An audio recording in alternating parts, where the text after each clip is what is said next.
Hello, welcome to the September 20th, 2024 Club Cubase live stream. My name is Greg Undo, and I'm the host of the live stream today. If you've not attended a live stream before, how it works is you can ask questions in the live chat field or send questions in advance to clubcubase at steinberg.de. When asking questions, if you could specify which version of Cubase that you have, so if it's Cubase LE, AI, Elements, Artist, or Pro.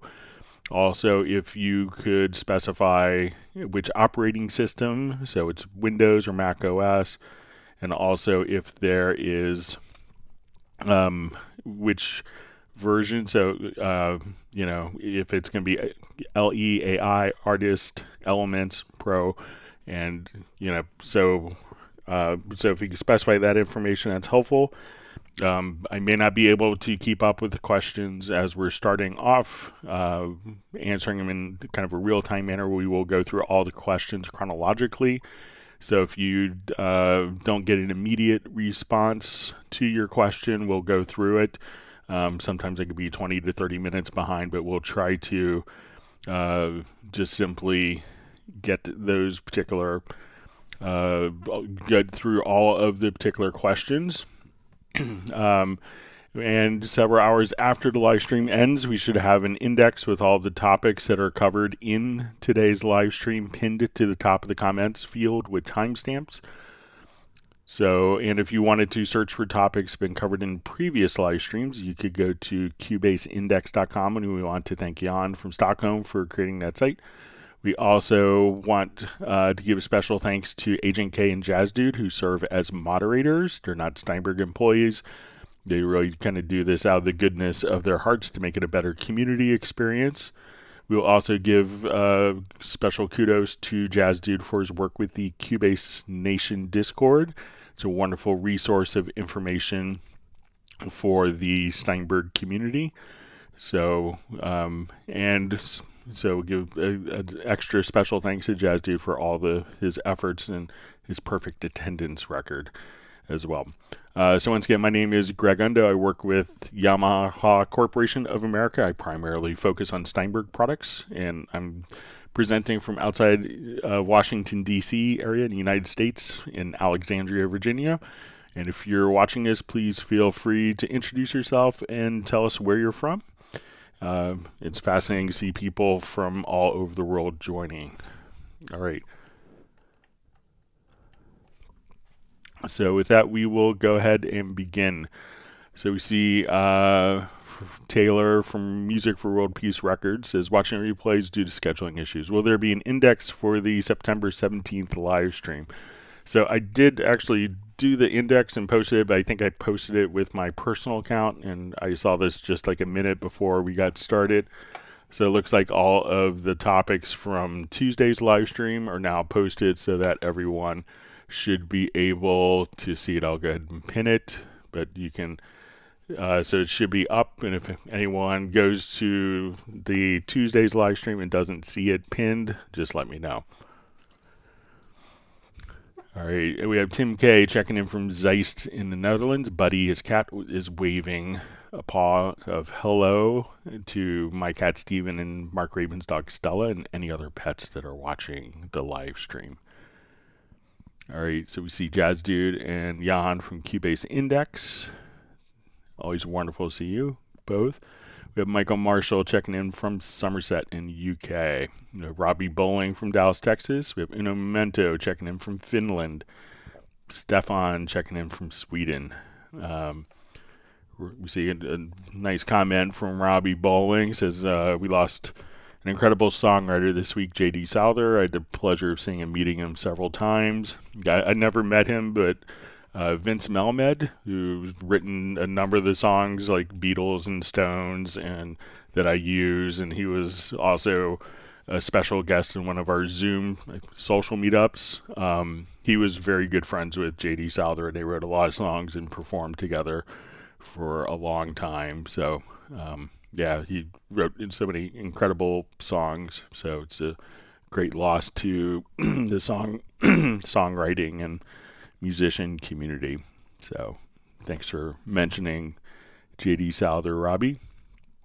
All right, we see Benny checking in from from Sweden, and we see Fly V checking in from Winnipeg. Thanks for joining us. And we have Terry Gray from Minneapolis.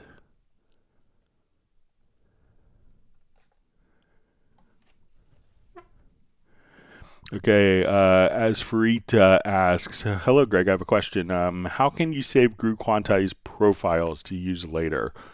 All right, so anytime that we open up our Groove Quantize panel here, so we'll just go ahead and open this up, and let's say if I just drag in a particular loop, this has already been saved, and all you have to do now is, if we have this, is just simply click on Save Preset, and then it could automatically just show up in your preset list, just like so. So just click on, once you have it set, come right over here and just, you can do or just kind of click at the bottom, and you could save the preset, and then you could access it in other projects. All right, so we have the artist known as Love joining us, and he's saying hello to everyone. He says, thank you so much, Greg. Hit the like button. All right.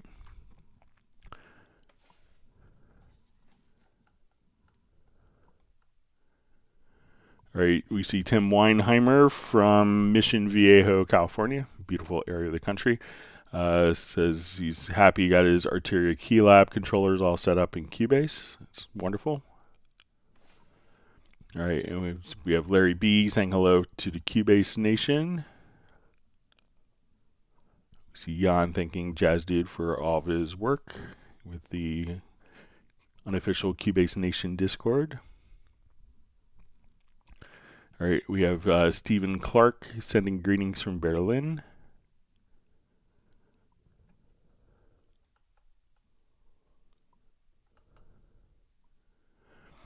All right, and we have Roland Stuff saying hello from Sussex and the south coast of England, where it's the last day of summer. Yeah, doesn't feel like fall here, but.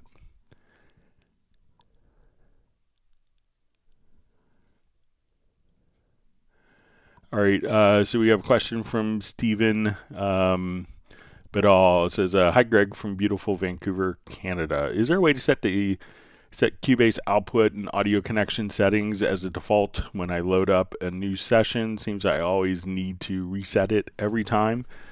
So generally, the settings will, when we go to our audio connections, they could be stored within a particular project. So let's say right now in this project I have my stereo inputs and outputs. If I go to open a different project, like I get this project from my friend Fred Corey, and he has different inputs and output configuration that it is. So we go to the inputs now. So we go to our audio connections, I hit F4, I can see all of Fred's inputs that are defined here. So I didn't have 16 inputs, so these can all be saved within the project.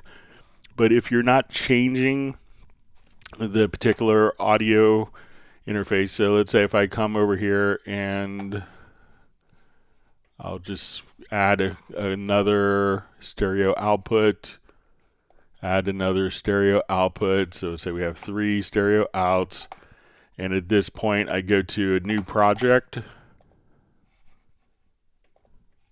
That I think that these settings will automatically stay. So it will automatically retain the last settings unless you specifically change the settings and save the project. But also check to see if you are starting from a template. I'm not sure if you're starting from a template or if when you do a new project, if you start from a template, that those input output settings can be automatically recalled.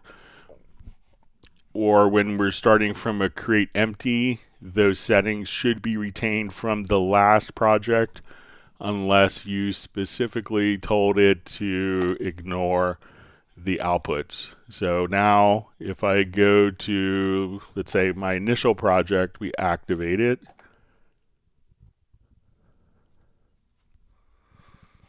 and we go to my audio connections. I see my stereo in, my stereo out, and when I go to make a new project, because this is our current status,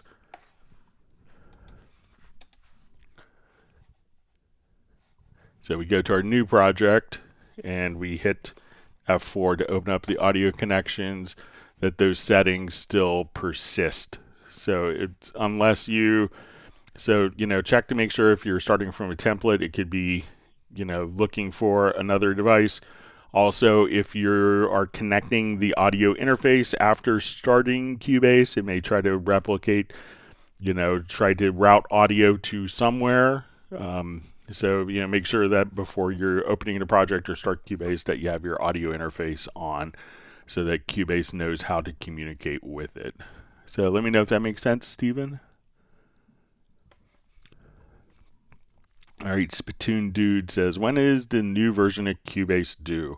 So, the last version came out in November. I think before that it was like an 18-month life cycle. But, generally we don't kind of overhype stuff before it's released. So, generally with Cubase there isn't like a pre-release announcement. So, the running joke, as many people have heard me say, is, it'll be released when it's ready. So, but I can assure you that people are always working on new features and new functionality for Cubase.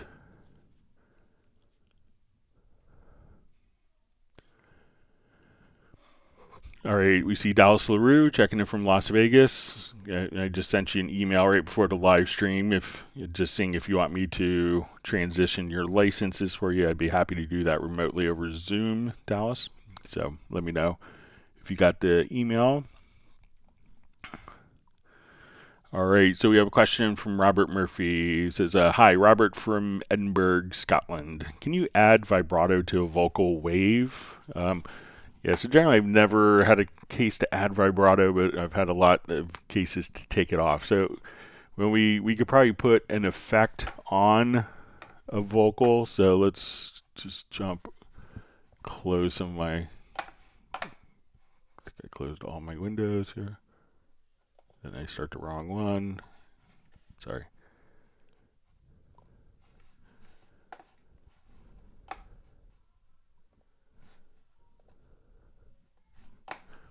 Okay, so we will come over here and let me just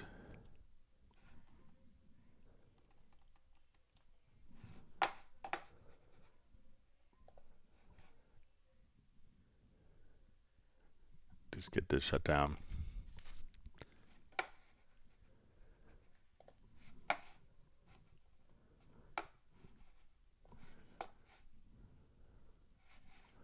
Okay, so a lot of times when we're doing like, so let's see if we have vibrato on this.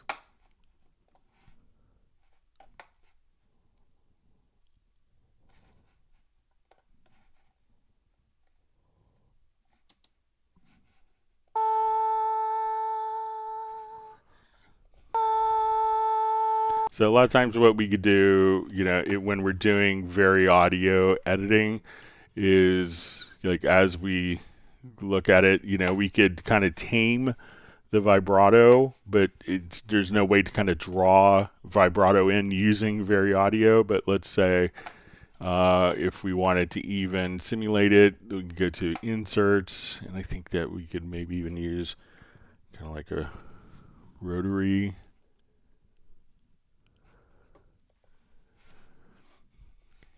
So let's say if we want to do this,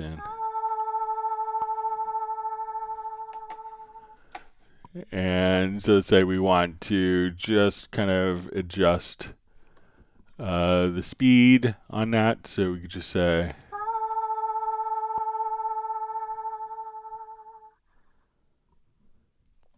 and then if you don't want to have the frequencies, you could just kind of come right over here. We'll just turn overdrive off, but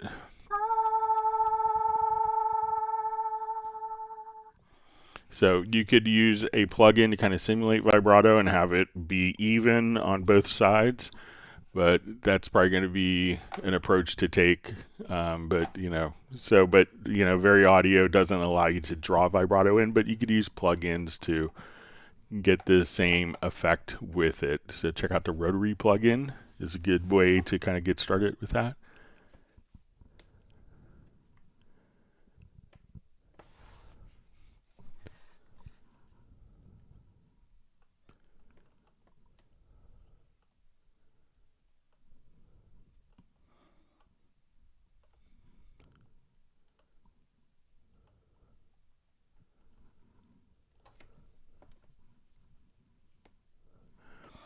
Okay. So we see a question from David T. Cubase 13 Pro.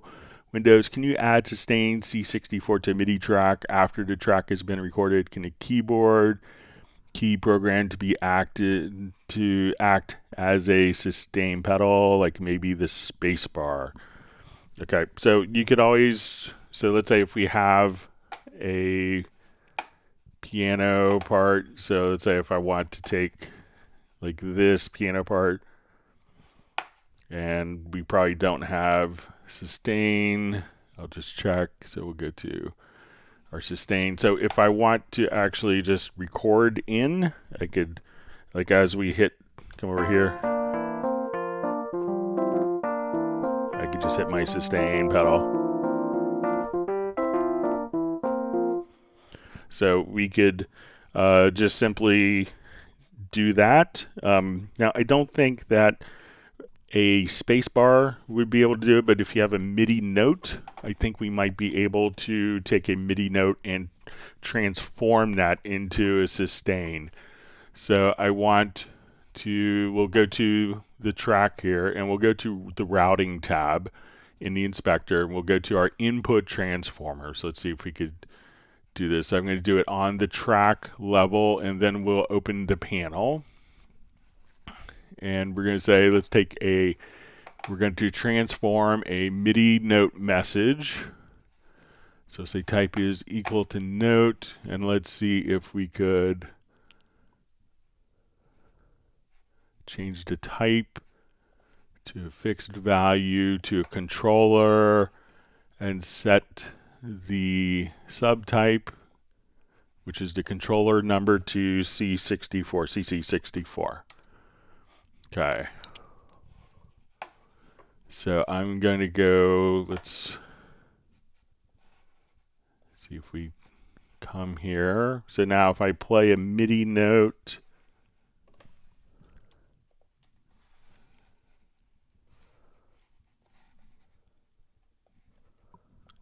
all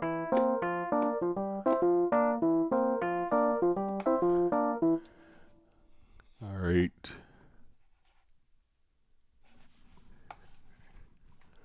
See if we can remap this. So let me go to my MIDI monitor plugin.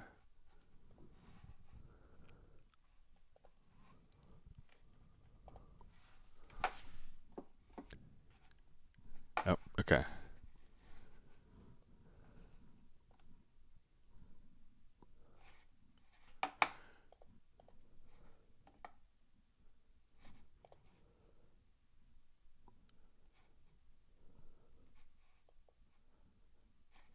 Okay, so set it to 6.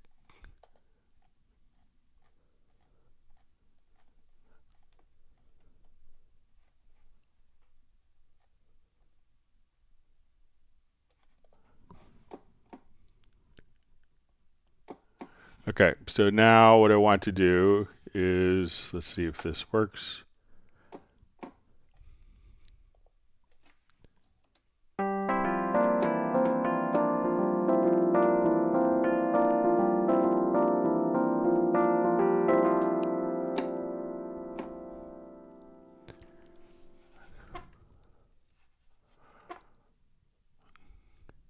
All right, now let me see if I could modify the.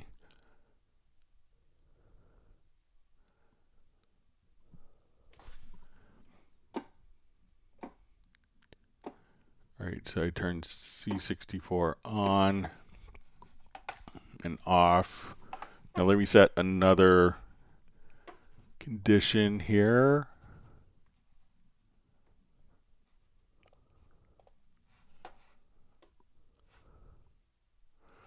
All right, so this is taking our notes.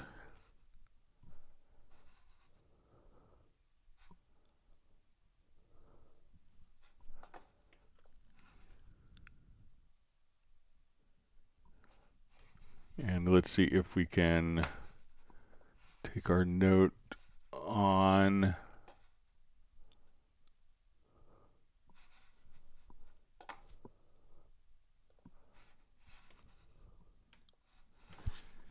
All right.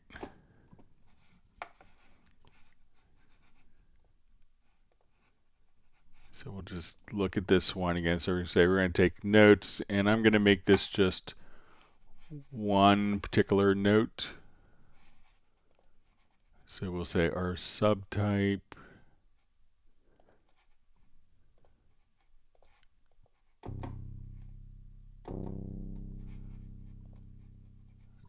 Let's say our main value is going to be equal to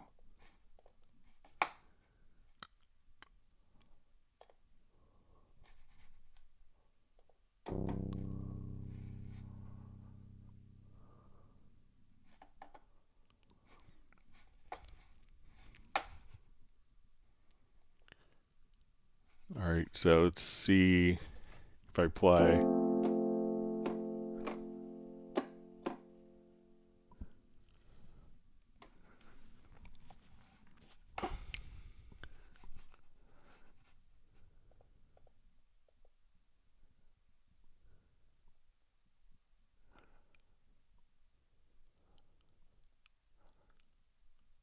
Just seeing if I could take, because we need to kind of turn it on and off with a note off message. I mean, you could always just come right over here and draw in the values. So let's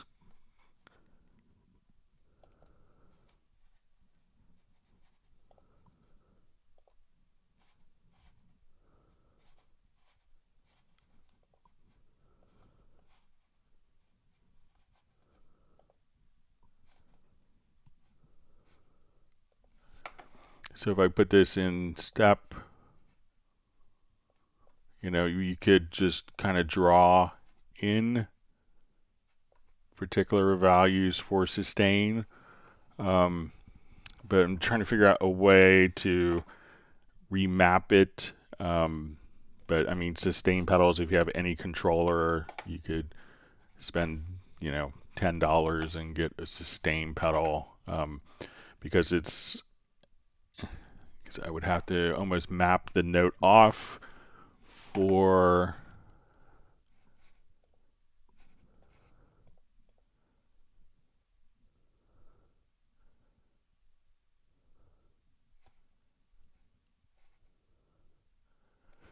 okay, so let's say, so we could turn it on, and let's say, so right now, right, so I'll turn this on, and let's say, so my sustain is turned on, and let's see if I could do maybe type is equal to note, and we'll say the off velocity.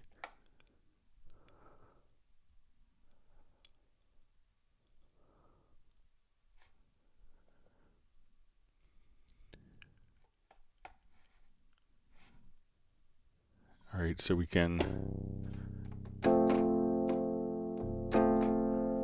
so we could kind of turn it on from one MIDI message, but I think for me to, I could play around with it some more and see if I could come up with something, but I would need to, for triggering it from note, you're not going to be able to assign it to a space bar because it's not going to be kind of dynamically linked to the MIDI data, but you could always just come in and draw in your data very easily and just say, okay, I have a point here and this is where I want my sustain to kick in. So you could enter it in manually if you don't have a sustain pedal, but if your keyboard controller has a sustain pedal, I think it's a great investment to make, and then you always have access to it.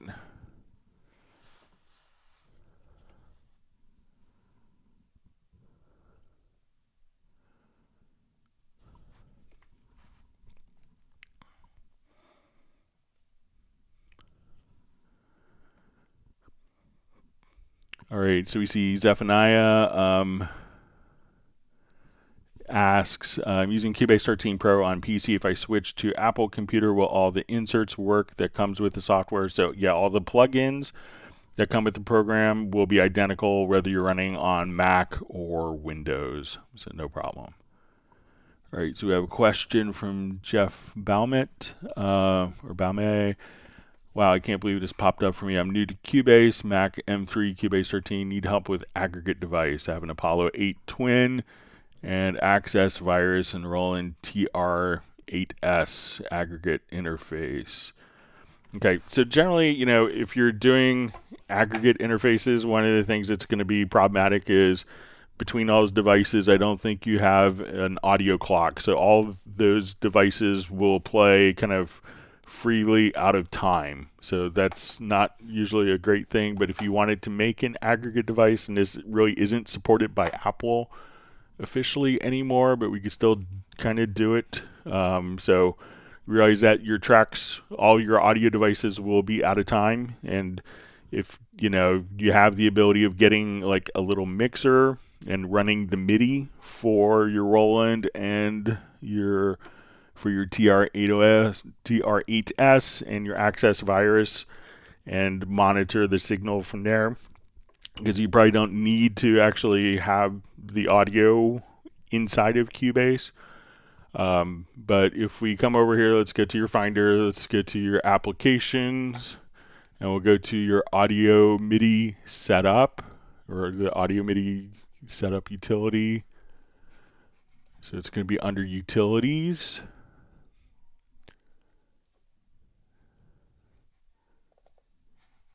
And we go to your audio MIDI setup. We're going to click on the plus sign. This really hasn't changed since OS 10 was introduced like 20 some years ago.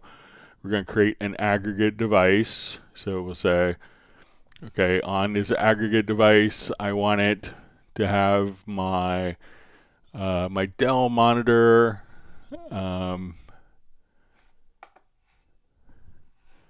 I wanted to have my Steinberg UR24C, or I'll just avoid using that. So say my Dell monitor, my MacBook Pro speakers, and my webcam. So we could choose whether these, so now that we have these devices kind of set, what we could do now is inside of Cubase,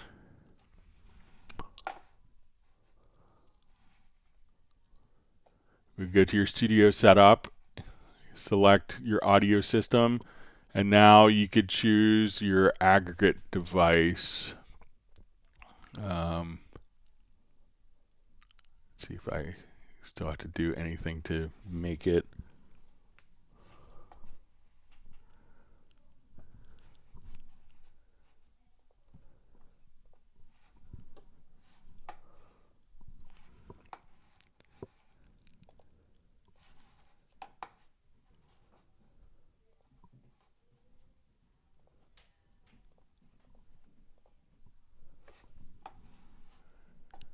Okay, so let's say if we have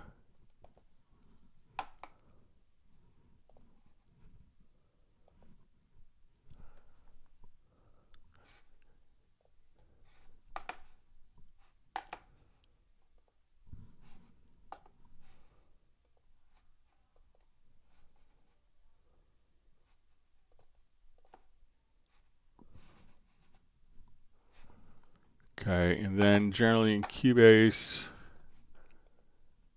you would often see the aggregate device, and it may, at a certain operating system, it may have also kind of cut off, but I think you would see the aggregate device in there. But again, it's not really advisable because all of the audio between the devices, unless they're going to be clocked, are going to be playing out of time. So just be aware of that, Jeff.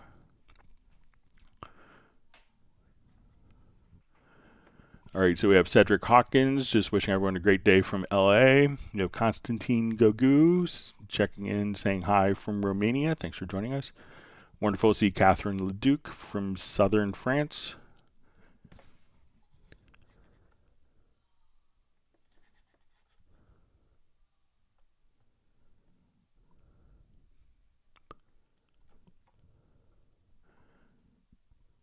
right. So we see John Costigan checking in from Kenosha, from a warm Kenosha, Wisconsin.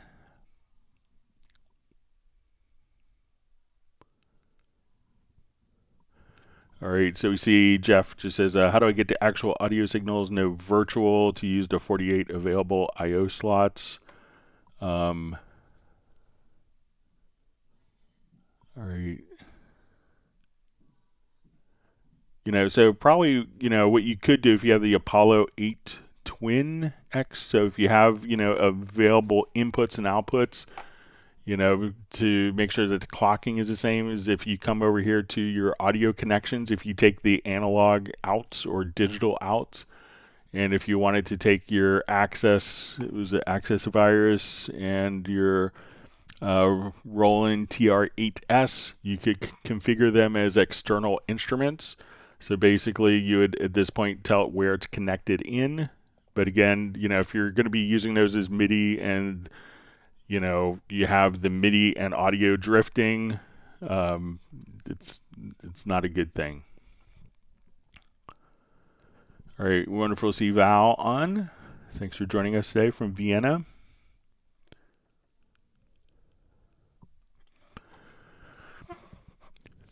All right, and we see Val's question is, which groove agent expansion should I get for rock drums? One that I like quite a bit, the built-in expansions kits work really well. So let's come over and we'll go to Groove Agent SE. Check out the Marco Miniman kit. I think I have it installed. Yeah, the Marco Miniman kit here. And the Simon Phillips kits are phenomenal. But let's say I just want to come over here.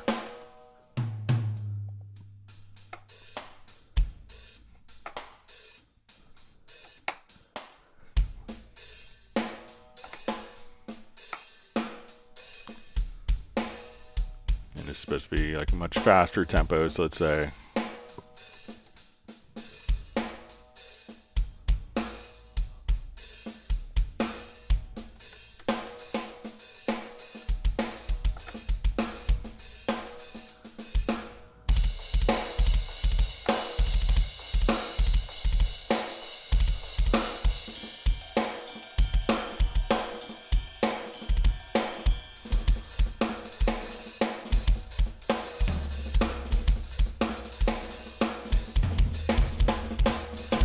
Just my tempo down to something more reasonable.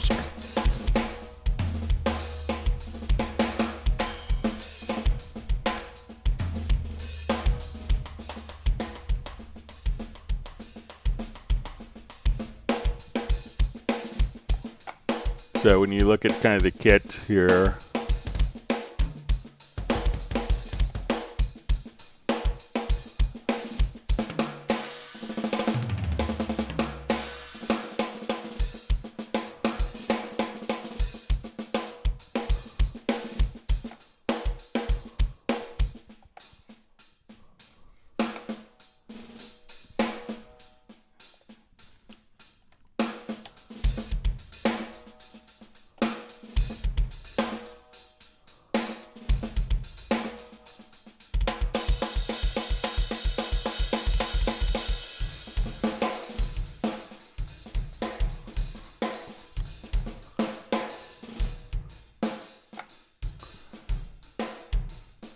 so I think that's a great kit to investigate. I would also maybe check out the Simon Phillips, which I think works in so many different kits. So let's say you're going to do like studio drums. And here you get, 3 different snares, kind of a gong tom, octobans. And you'll also get different kind of trigger notes. So if you want to come over here, you say, okay, I want.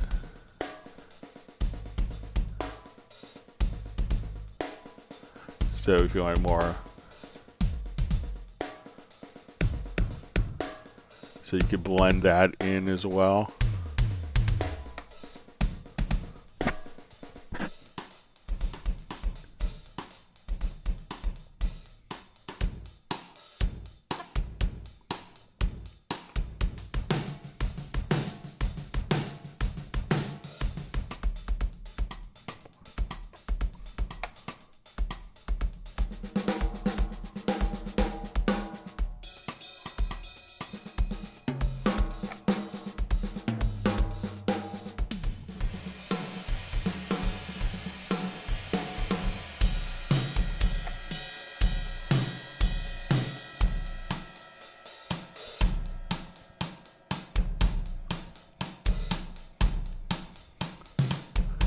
And then when you go to the snare, you have different snare types if you wanted to.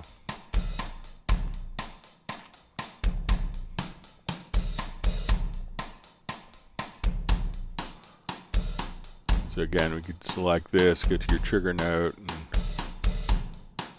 layer in. So where a lot of people would do different processing of taking real recordings and putting in additional triggers, you can kind of do it all right here from within the kit. So I think the Simon Phillips, and there's a Simon Phillips Jazz Kit, a Simon Phillips Vintage Kit. This is a Simon Phillips Studio Drums, and a Marco Miniman are great places to be for kind of rock drums. All right, we have Sasha checking in from Hungary. Thanks for joining us. All right, so Martin just saying, sending greetings from a short vacation nearby Hamburg, city of Steinberg. So, yeah, I miss kind of Hamburg. I haven't been in like 5 years, so I had to go back and get my batteries recharged at some point.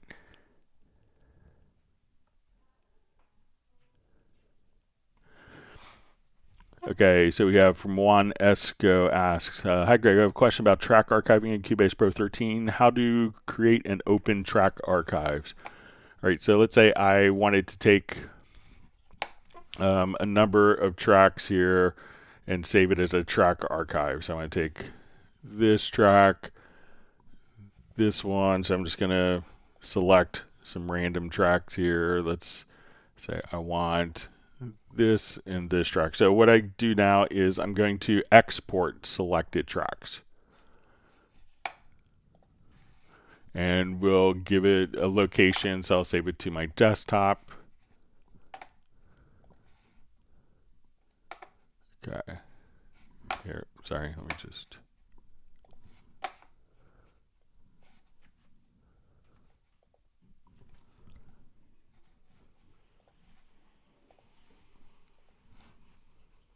Okay, so export, and what we want to do is selected tracks.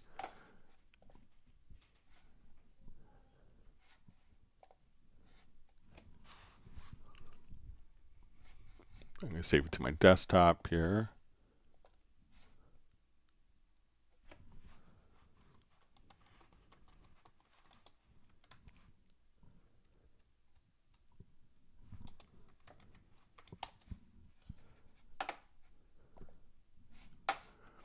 Okay, and now what we want to do is to import a track archive.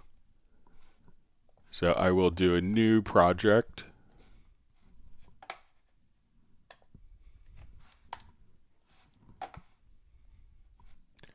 So starting from scratch, come over here, let's import our track archive. Here's our track archive that we made.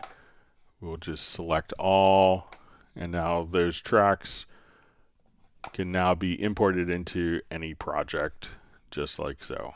So you want to export selected tracks, and that will take the tracks that are selected. And then when you want to import those into any other project, we could just say import, and we want to choose a track archive. So let me know if that makes sense.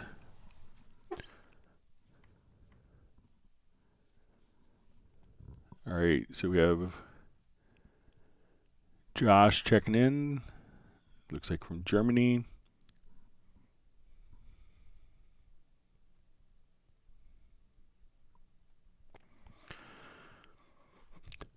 Okay, so we see Stephen Bidal just says totally makes sense. One other question: is it possible to quantize or edit an audio file melody based on a MIDI melody? Thanks for all your help. Okay, so let's say I want to record a MIDI part here. I'll just move this track down. Okay, so let's say we're playing along. I'll make this the active project again.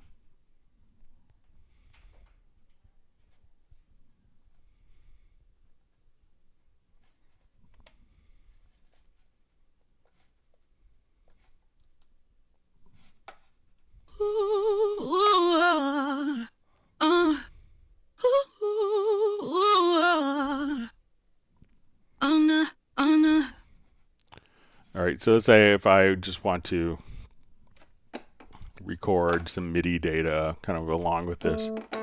Let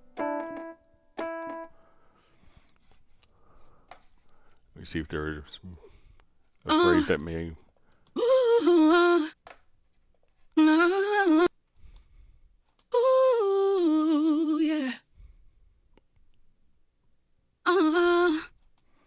Okay, so let's say I want to come here, and I'm just going to play some MIDI notes here and record it.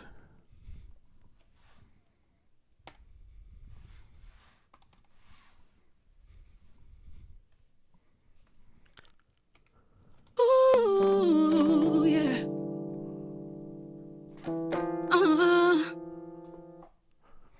Okay, let me just do that without... All right, try. Ooh, yeah. All right, give myself a count in here.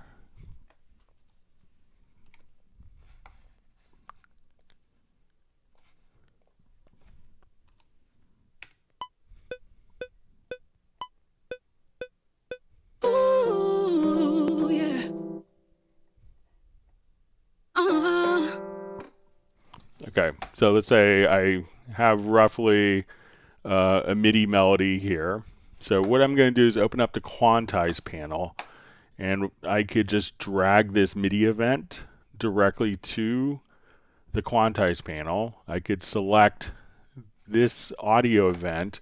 We're going to make sure that the audio warp is turned on, and then I'm going to just hit quantize. I'll move this over just a little bit so we can see it easier. So as we do this, we could now just kind of quantize the particular audio event. So let's say if I now had moved, a particular event over. So anytime that you have kind of like a MIDI melody, that could be captured. And then when you select, we could just enable audio warp and just quantize the particular audio. So even if I wanted to take like the drum, I have a drum loop here, I could just take that and quantize it, and then you could just see that the notes will shift to match the MIDI quantize here. So if you have like a MIDI rhythm that you like, drag it into the quantize panel, and then as we come over here, just hit quantize, and then your audio, but make sure that you have the audio warp checked here. You'll need that for the audio to quantize.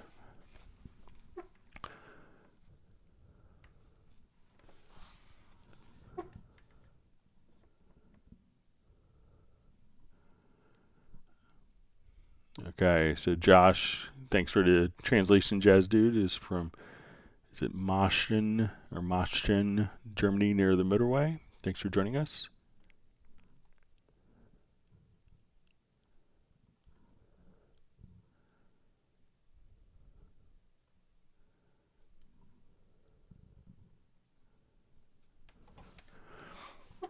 All right, so we see from a question from Roland Stuff, who asks, hi Greg, you answered a question earlier about, my chat field just jumped.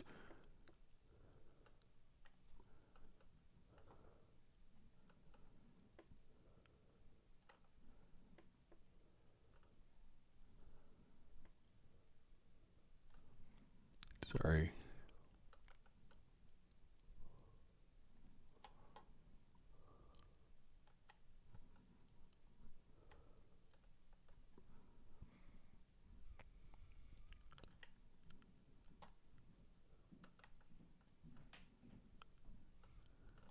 All right, sorry, just finding my spot. All right, so I think I'm close. Okay, so here's the question from Roland Stuff. You answered a question earlier about the group quantize panel. I've never used it and wondered if you could please explain what it is and how it's used. So I think it's maybe the groove quantize. So a lot of times you may have, like, let's say I'll just take this and I'll revert this because I probably destroyed this project already.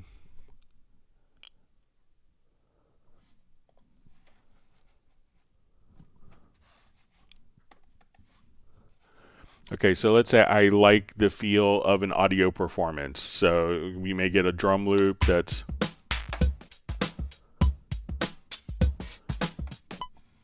and let's say I have this next to all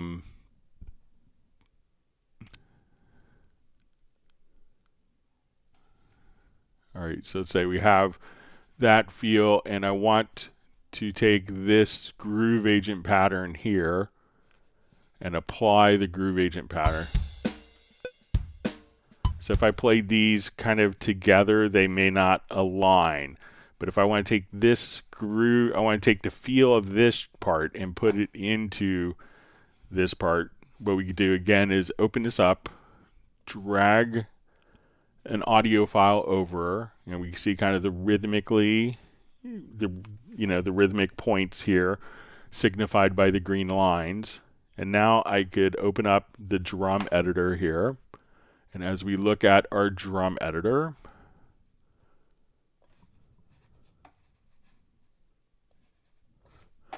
I'm going to apply the quantize, and we'll see these notes kind of shift. And now these two parts will match up. So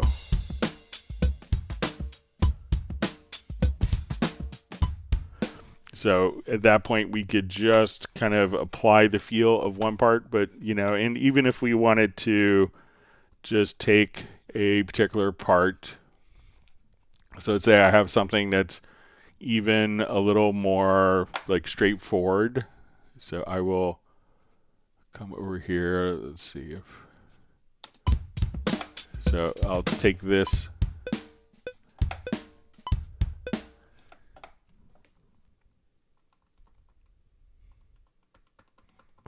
All right.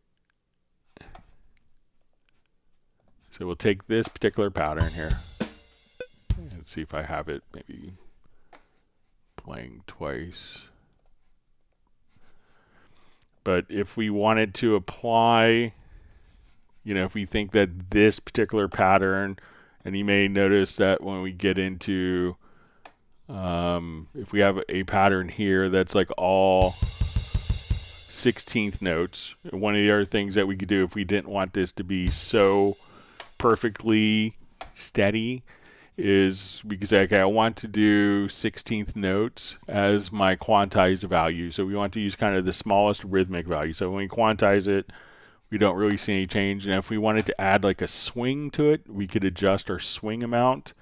And notice that as I adjust the swing amount here, that these lines will get closer together. So now when I do a quantize on the selected events here, that those events will be shifted to have a groove. So you could apply swing a couple of different ways. Another method of applying swing is to just, if you double click here, we could go into the quantize settings and you could adjust the swing factor right here. So if you want it to be able to adjust, your swing factor, or if you want to do tuplets, we could just adjust your swing directly here so you can see it visually as the lines get more even as our swing is set to 0. If we go to 99, we can see that those lines get closer together. So those are some different ways that you can do groove quantizing. Let me know if that's kind of what you're talking about as opposed to group quantizing. All right, so wonderful to see All About Music checking in from India. And we're lucky enough to be graced with Gareth's presence from Spain. Thanks for joining us, Gareth. Hope you're well, buddy. And followed by Michael Teens from Weatherford, Texas. So with 2/3 a hot mess, or 3/4 rather. All right.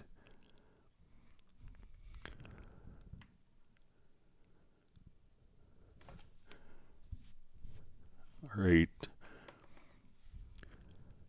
All right, Cedric Hawkins just says, question, I have string files that were recorded in Ableton. When I import them into Cubase, the timing is off. How can I correct this? All right, so I assume that it's going to be audio. So the one thing you want to make sure first is when you look at the audio file, and we could do this a couple different areas. We could look in the pool. One is just to make sure that the sample rate of the audio file, so when you look at the sample rate of the file, so like all these files are 44.1, that the sample rate of the file is matching your project sample rate. So you could hit Shift plus the letter S or go to your project menu to project setups and make sure that those particular files are matching the sample rate. Also, what you could do is there's a concept called musical mode. So if we have an audio file that's been recorded, if it has kind of its origin time, we could have that file automatically fit whatever the tempo of the project is. So make sure, one, that you are matching the tempos between the two between what it was recorded at in Ableton and what it's playing back here in Cubase. So if it's in musical mode, what we could do is just come over here and we could select the recording and we could just turn on and off musical mode. So you may notice that the length is changing. This is the original file. So when it's not musical mode, I play it back. Sorry. And this is the original file of the recording. And we listen to the click. We notice that it's not in time with the click. So we can now have it play in musical mode. And when it's in musical mode, this will automatically change the speed to match the tempo of the project in Cubase. So again, once it's in musical mode and there's a tempo that's been embedded in the file, which most programs will embed a tempo as you record a file, then that will automatically fit directly will fit to your current project, and that could speed it up and slow it down to match the tempo. So you may want to actually make sure that you select the event and that it's not in musical mode, and then it's going to play back at the original tempo. And as it does different tempos, you may also want to make sure that there's different types of tempos as stretching as well. One of them could be tape, so that as we go into musical mode and I speed it up, we'll notice that the pitch will change. So if I speed up my tempo here, what it's going to do is mimic analog tape so that when it plays faster, the pitch is going to go up. So you could have different time stretching modes. So check to see, one, that it's not a sample rate mismatch, and that if it's still playing out, if you had the same sample rates, I would try to select the events and toggle the musical mode settings. And that would probably fix it for you.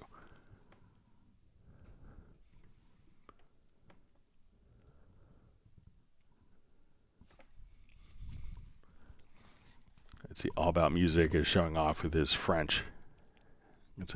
I wish I could understand French better. All right, so we see Josh. It says, thank you, Greg Steinberg Undo, for all your answers and the upcoming as well. So just glad to be able to help people.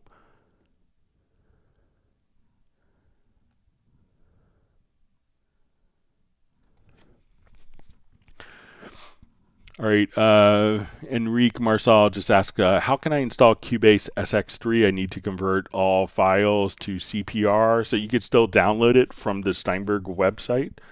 So let's take a look at it here. So we could just say,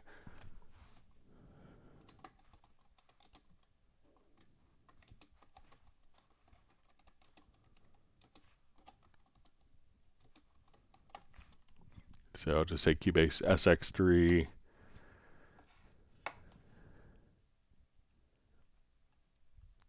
So if you have Windows, you could do it, but if you just go to, I'll just go to steinberg.net.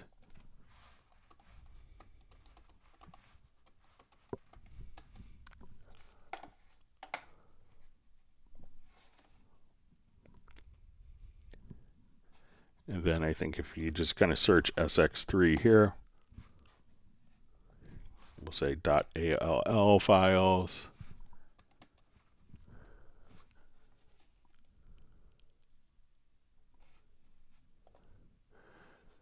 All right, and then once you go here, at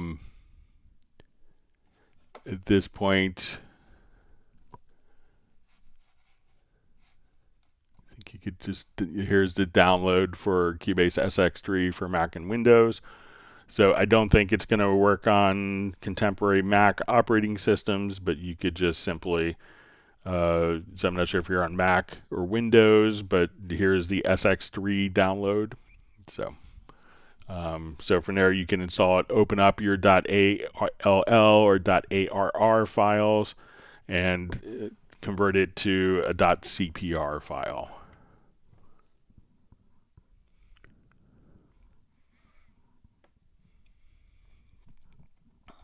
Okay.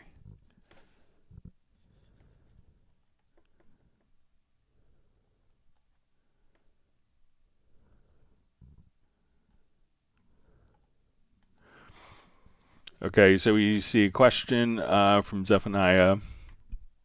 How can I set up my Mediabay window to play back the samples? It doesn't play back all the samples. Hope you understand what I'm asking using Cubase 13 Pro on PC. Okay, so once we go to Mediabay, so one of the things to check out in Mediabay is just to see if it's actually, if it's not playing back all files. Like, so say if I come here, we could see like this waveform here is indicating that it's an audio file. Now you may have MIDI files, MIDI loops, and these may take more time to load up different instruments. So when I do this, it could take time when we see these little MIDI loops here, indicating that that's not an audio file. And if we are also in Mediabay, Mediabay not only shows like different media files, but if we come here to like the full Mediabay and say, okay, I want to come over to factory content, and now I'm looking, we'll say, let's select all media types. And I can say, okay, why don't I hear this? So it could be that you could be looking at like a track preset or an instrument preset. So it could be something that really doesn't have sound associated with it. It could be just a straight MIDI file. It could be an effects chain preset that it's not going to just play because it doesn't have any sound. The sound comes when it's loaded on a particular audio track or channel strip presets. So let me know if the files that aren't playing are audio files. Let me know if those audio files are like standard wave or MP3 files, or so make sure they're not like an MP4 or an AAC encoded file of any type. So some uncompressed audio files, that would be helpful.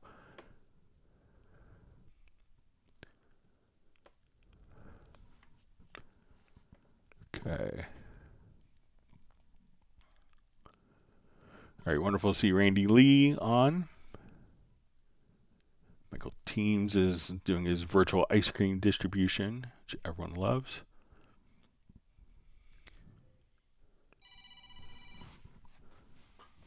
All right, hang on. Old colleague calling. I'll try to return his call after live stream.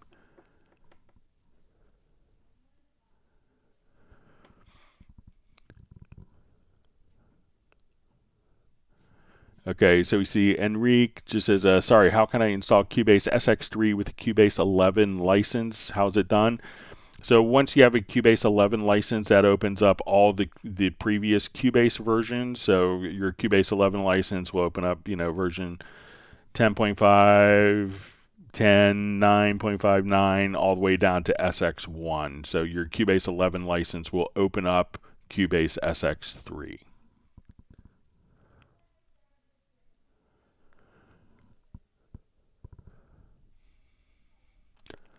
Okay, so we have the second question from Cedric. Asks, Some of my splice samples don't appear in my browse panel. Is there a particular reason for this? So I'm not sure if I'm not a splice user, so I'm not sure if you own the samples or if you're kind of on a subscription where you could use them for X number of days and, until you resubscribe. So I'm not sure what their model is. But any standard file, you should be able to, if you go to your file browser, and go to that folder. If it's a standard wave AIF standard audio file, you should be able to preview the splice samples, but make sure that you still have the license to access those particular samples. So I'm not 100% sure what their model is, and it may have changed.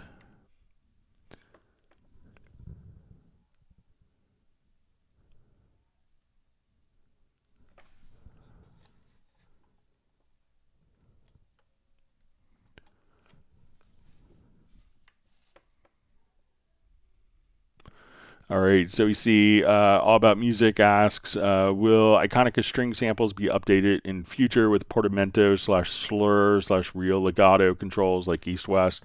So once you get into like the full Iconica, you have more controls over than what you get with Iconica Sketch, as we could think of it as like a subset of features. But if we wanted to, we'll go over here to Howie and Sonic, and we'll load up a Iconica Sketch, or not one from Iconica Sketch, but a full Iconica.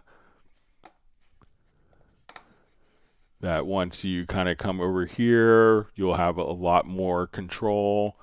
So let's say we'll do our bassoon 1 standard. And so here you have a lot more articulations that you could, and what key switch do you want to use? So these are all the available articulations, and if you wanted to, say, okay, on my marcato I wanted to do a short crescendo instead, and then I want this at a certain velocity level to switch to sustain. And how do I want to layer that? I want to do a crossfade. I want to do a switch. And at what point, what velocity threshold do I want to do that? So the full Iconica sections and players or ensembles will give you more control like that you don't necessarily get with Sketch.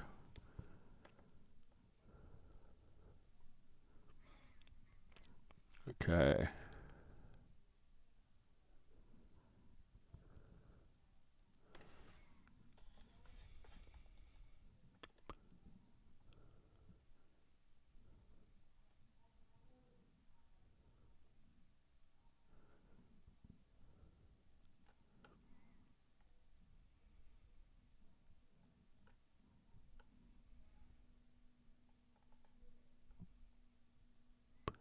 Okay, reading through comments here.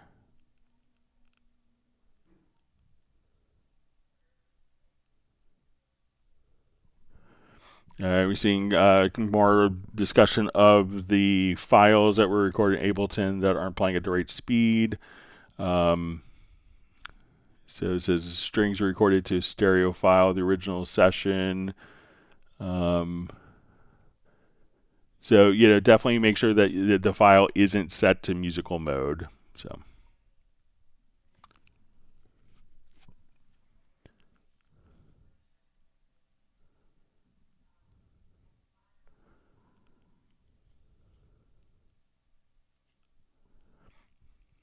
All right, so we see a question. All right, just make sure I didn't miss some of the discussion there.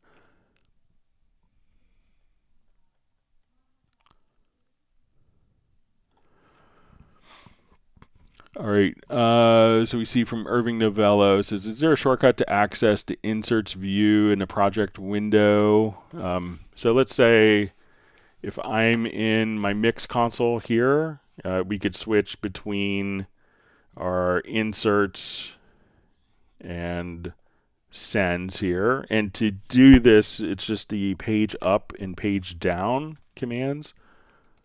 So you could just simply come here, page up and page down once you're in the lower zone mixer, and then you can say, okay, now I want to see all my sends, I want to see my inserts, I want to see the faders. So use the page up, page down commands, and you could toggle back and forth between the two different settings.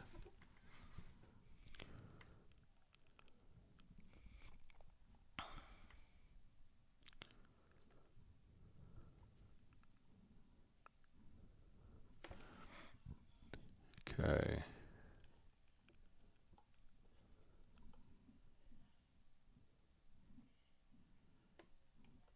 All right, so we have Tiago checking in from Newcastle in the UK.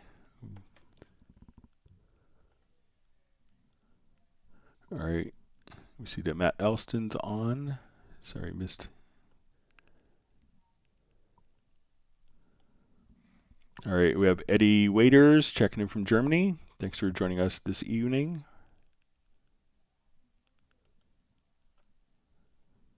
All right, we have Easiel just saying Cubase is king.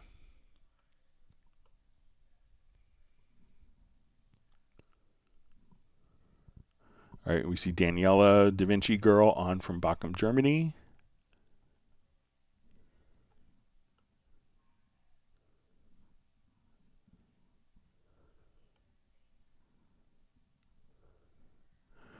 All right, we have Darren Flake checking in from Canada. And we have Sway TV on.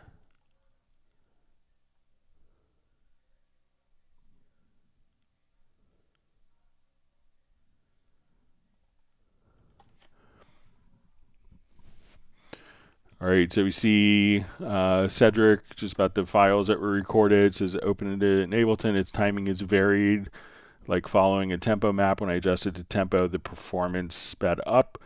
So if it's not in musical mode in Cubase, then at that point it's going to play back at the original tempo. So, all right.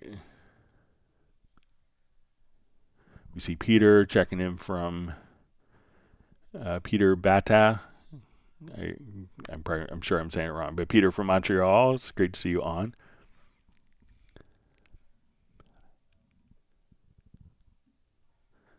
All right, we see Tam Ryan just saying great kick sample.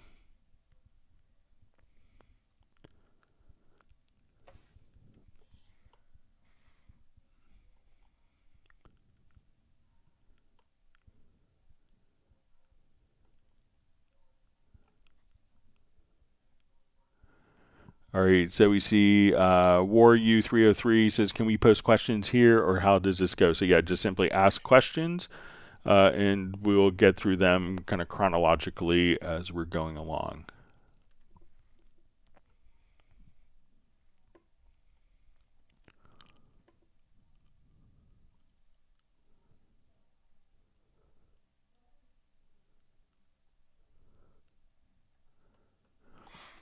All right, so we see question, does Cubase stock choirs have word builder? How can we create them? So it isn't, I don't think any of the content for the choirs that come with Cubase has a word builder. So I think East West has something similar and other companies do, but the stock content that comes with Cubase doesn't have like a word builder for that.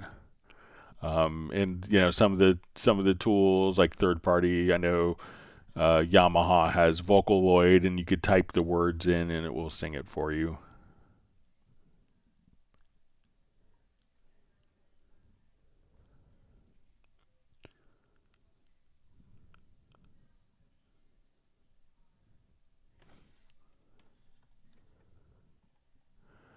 Okay, so we see a question from MoreU303. So my question would be, when using the file browser, is there a way to add additional attributes like date or stuff in there?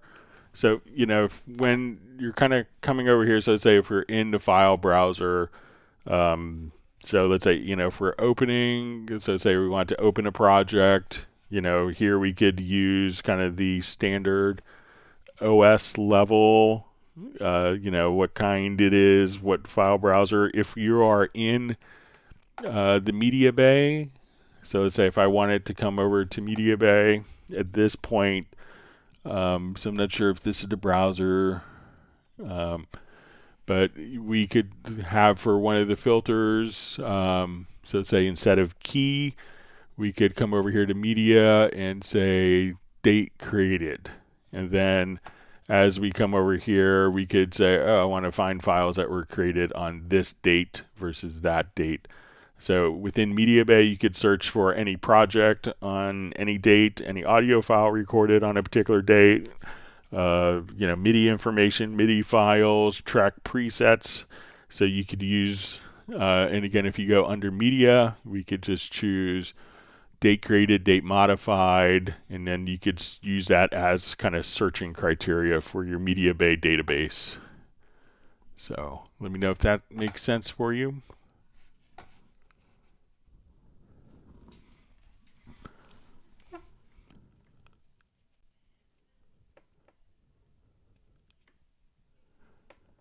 All right, we see kind of further comment. I get new stuff from time to time. It'd be great help if I could sort according to date. So yeah.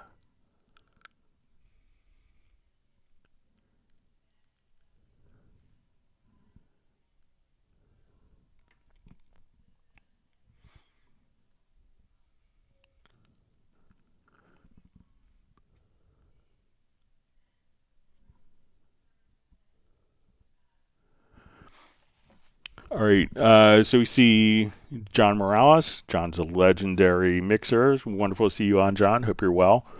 Says, hi, Greg. Great to be here again. Question, what is the best way to delete or deal maybe with the mix levels that have gotten out of control? Can you put all the faders on a group track without losing the dynamics? So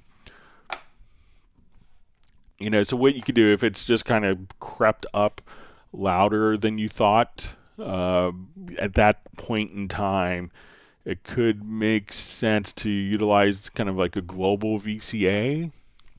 So let's say if come over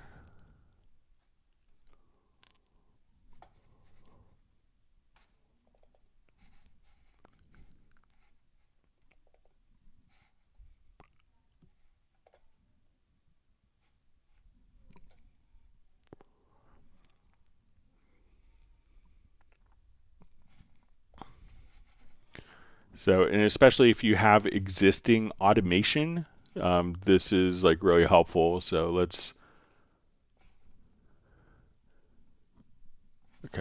say I want to take these particular tracks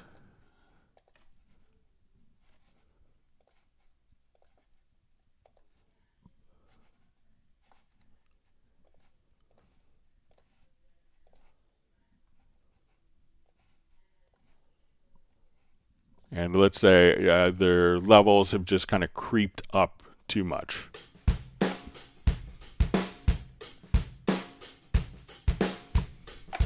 So let me just hide some of the other tracks here. Okay, so now that we're here, we can see that we have all of this automation, but let's say it's all just crept up too loud for our whole project. Now, as we're doing this, we may have different scenarios where we have effects sent. So let's say on my snare, when I come to my snare track, let's say I have a reverb going on. So I'm going to add an effects channel to that particular track. So let's put a reverb.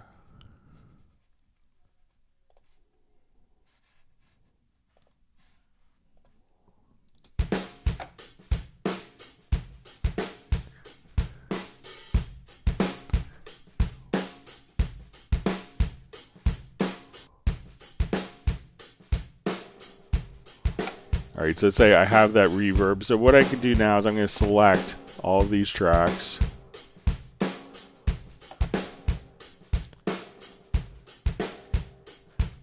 And let's send them all. We're going to create a VCA fader to the selected channels. And we can do this for all the channels. And let me just make sure I have all my channels selected here. Yeah.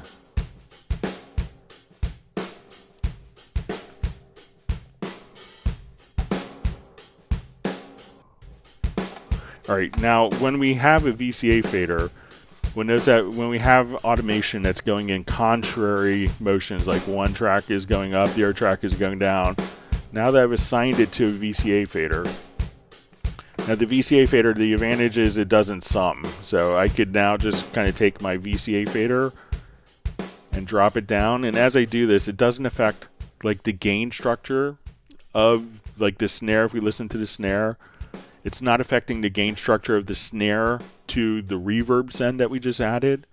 It's not affecting that gain structure at all. So that level is still the same on the snare for the reverb. But now as I bring this up or down, all of my automation is still completely intact. And as I move this down, if I automated it, tracks that are going up are still going up, but they could be attenuated. Tracks that are going down are maybe adjusting and being attenuated to compensate for the VCA. So if you find that your gain structure is crept up too much, have everything on a VCA, then you could just kind of bring the VCA down, and again, without affecting all of your effects or your existing automation. So select all the tracks, you could right click, say add a VCA fader to selected channels. And the beauty of the VCA fader is that we could also automate it. So now if I automate the VCA fader, we'll look at it here.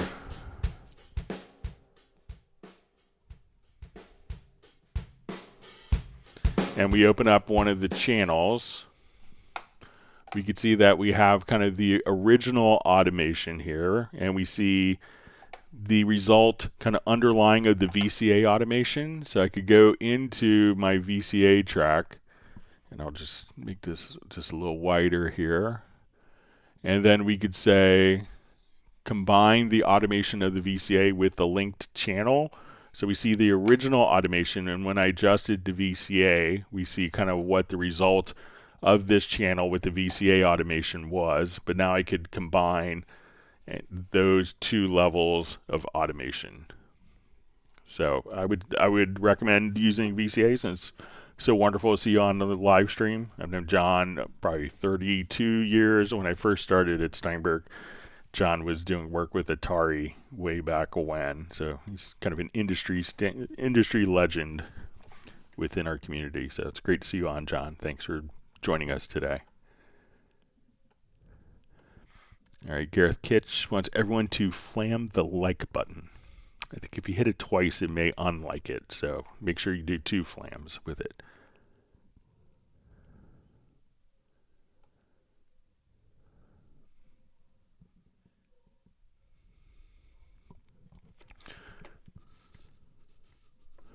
All right, so we see Wario 303, or Wario. So the second question, is there any way to select MIDI notes in the MIDI editor according to velocity? This thing in Nardai used and was super helpful and could not find a way. Thanks. All right, so let's come over.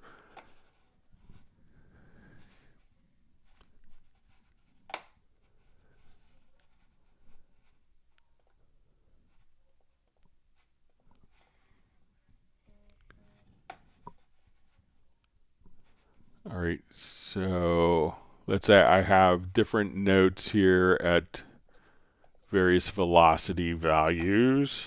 Okay, so I'll just do my 21st century composition here. All right, so let's say we have our velocity levels varying here. All right, so there's a number of ways that we could do this. So let's go to like the MIDI logical editor.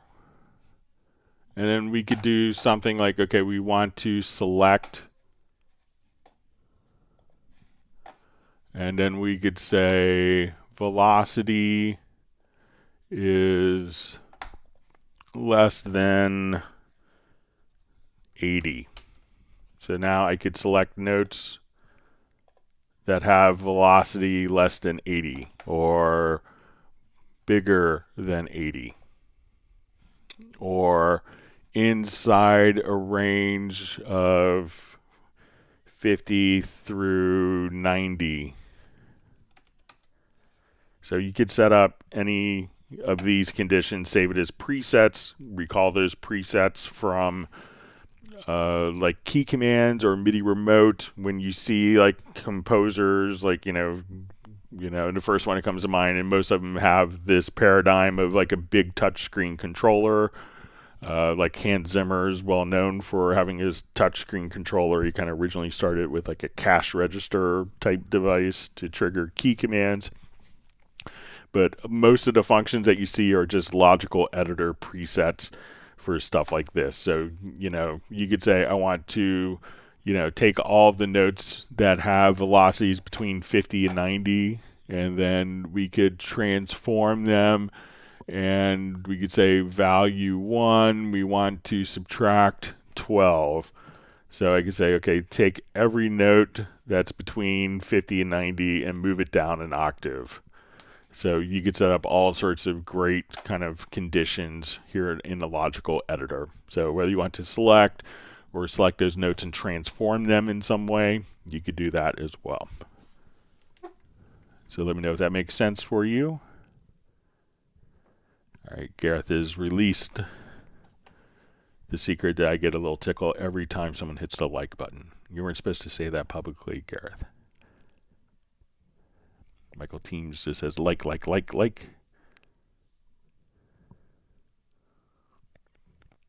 right, Peter is tickle number 47.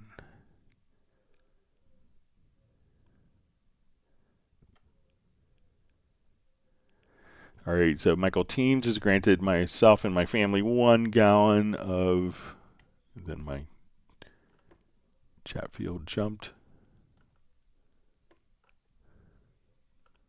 1 gallon, this is chocolate ice cream.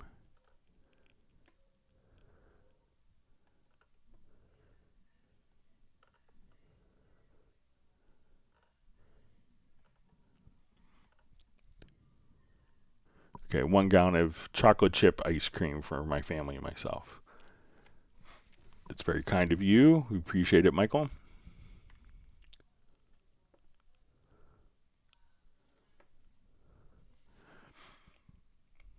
So we see Juan Esco says, awesome, makes sense, but I'm thinking about uploading track archives rather than creating templates. So, I know some composers that Alan Silvestri is one that, is like, oh, I need brass. He will, instead of like having a huge template, he will just simply load up a track archive of brass, or load up a track archive of this choir, load up a track archive of this string, of this synthesizer sound.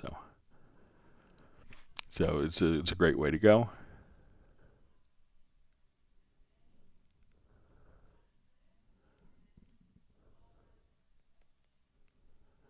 See, Val just says he just tried out a few of the Alan Morgan signature presets, and he says those rock. So yeah, Alan's a longtime friend. I have to give him a call and just catch up. I'll be in Nashville next month, so hopefully we can get together.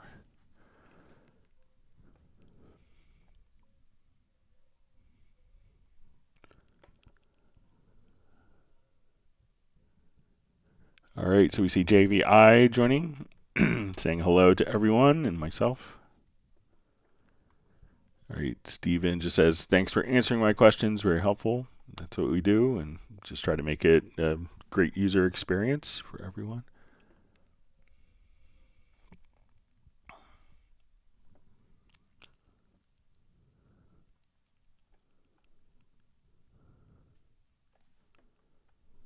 See, Gareth just explained all of what I just did for the logical editor in text. So hopefully it reinforced when I showed it. But thanks, Gareth, for explaining that.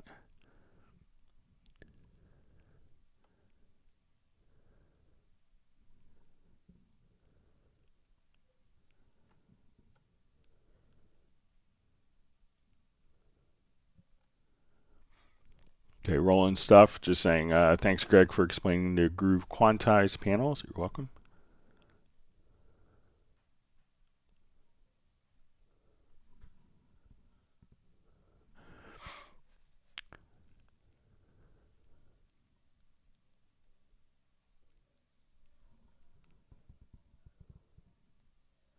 All right, so we have Plentian just says, Greg, I can add more than one instrument in Hallian in one instrument track, how to hear the other instrument, and how to send their outputs so I can record an audio track.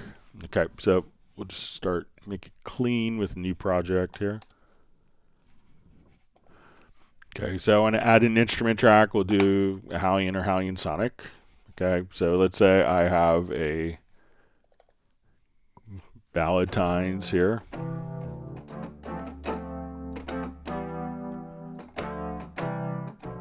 Now, if I wanted this to be layered, like not a separate, distinct part, what I could do now is come over here.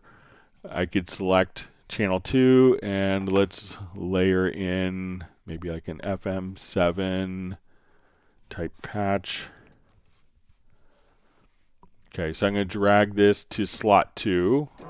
And so right now, my MIDI is being sent here to channel 1. So when you look at it, this would be channel 1. If I have my Ballotines selected, I could play it from the keyboard here, but when I play my controller, it's only playing channel 1. So if I switch this to channel 1, I could layer these two sounds together. So let's say now I want like maybe a string patch to be layered in.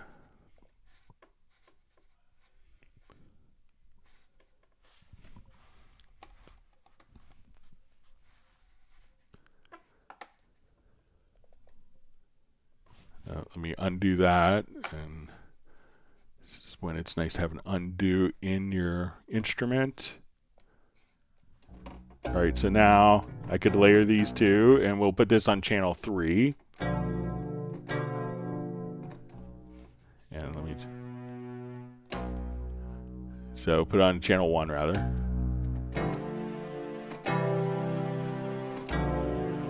So these 3 voices are layered on one MIDI channel. So if I record a part here,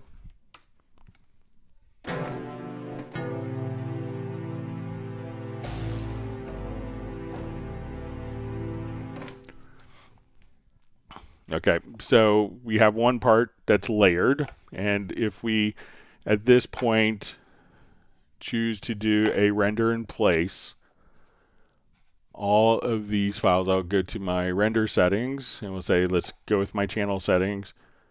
They will all be layered together. But if we wanted these to be separated,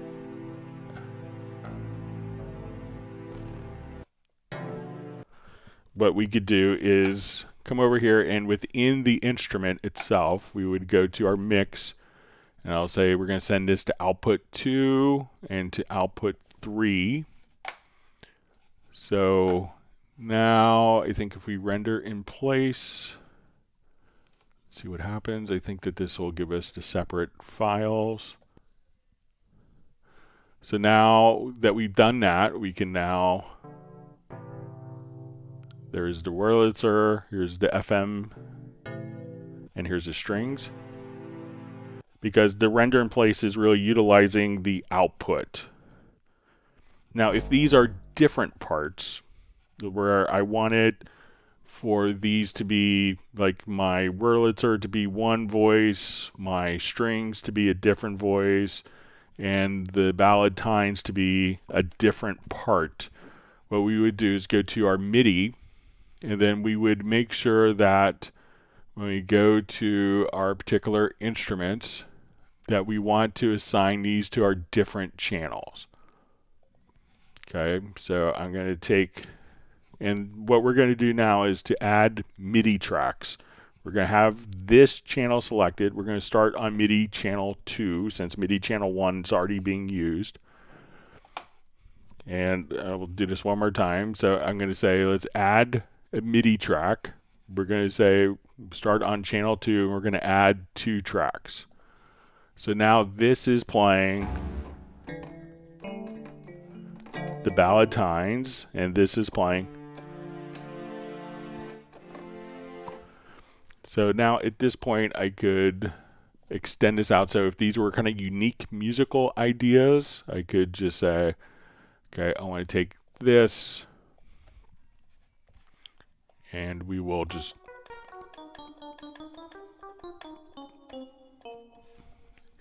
and I now want to go to my string part.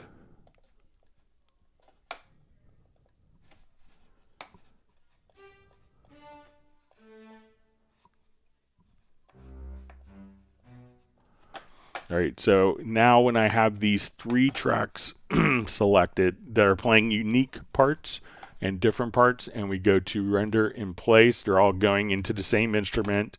They're being separated by their MIDI channels and their MIDI outputs. That as soon as we go to our render in place, that we'll have our 3 tracks, and we can see that those will automatically be created. So, and you may get empty tracks. You could just delete those because it's not outputting any data. So, and once we have MIDI tracks, Cubase has no idea, no way of knowing exactly where those particular tracks are being routed to. But now you can see that we have all of the Wurlitzer, the FM, and the strings taken care of. So give that a try. Let me know if that makes sense for you, Plantian.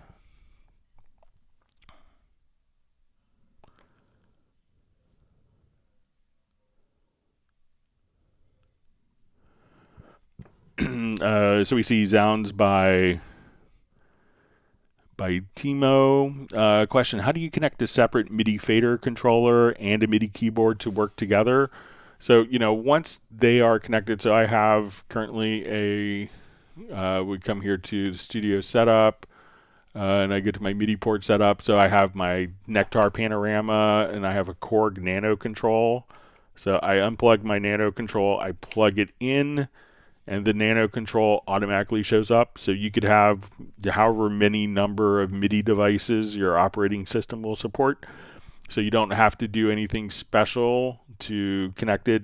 Once the MIDI drivers are seen by the computer's operating system, it will automatically be recognized by Cubase and will be available to use for separate so you can play instruments from one on another. You can play, you can have like a 2-octave keyboard, maybe that's set up for low notes, that's out of range of your 49 key controller. So you could use them for different remote control devices, playing in different ranges. So no problem.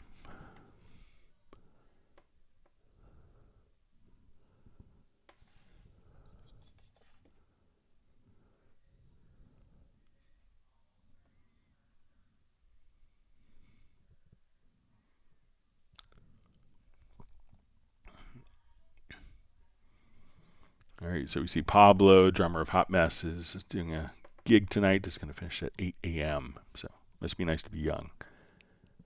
All right, so we have Pertti Komenen checking in from Finland. Thanks for joining us.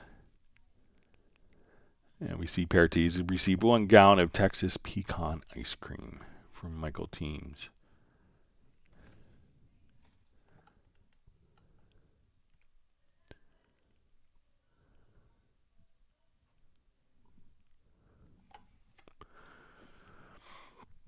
All right, so Juan Esco asks, Greg, second question: is there a preferred way to offset MIDI ahead of the beat to compensate for the delay that occurs with certain orchestral sample libraries?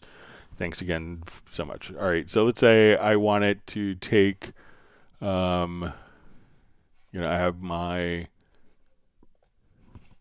I'll just open up a quick example here.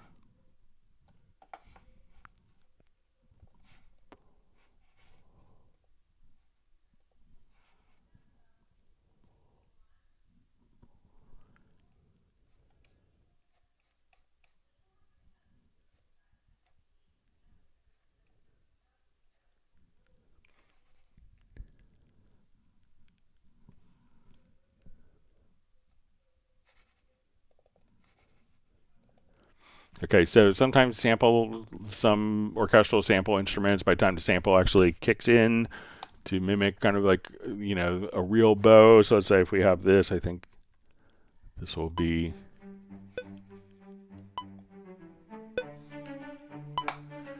All right, so you see that there's this on the inspector, the very top main area, that when we expose that, we have what we call a delay. So, and what you can do here, I'm going to move this, and you can figure out the time. I'll just do it for an extreme amount. So now, as this track is playing back, it's actually playing back 26 milliseconds earlier. So you could just kind of figure out what the timing is of that and adjust. So now we're like 50 milliseconds, 45 milliseconds ahead of the beat.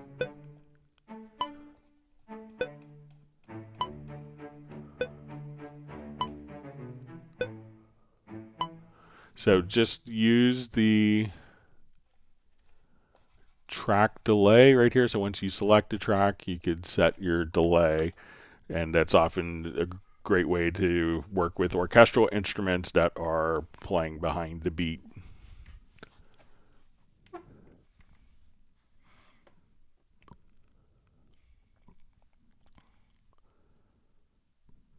All right, Terry Gray says there's 81 people in here. Hit the like button. So yeah, we usually have a lot of people kind of popping in and out during the live stream.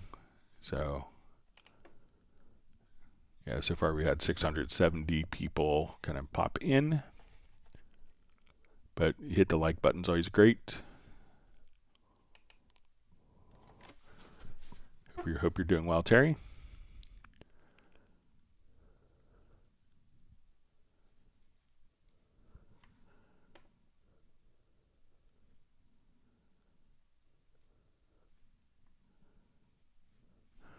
All right, so we see from Enrique, it says, I can't activate Cubase SX license. I own Cubase 11 license. So once again, maybe this hasn't come up by the time you ask this, but your Cubase 11 license will serve as your Cubase SX3 license.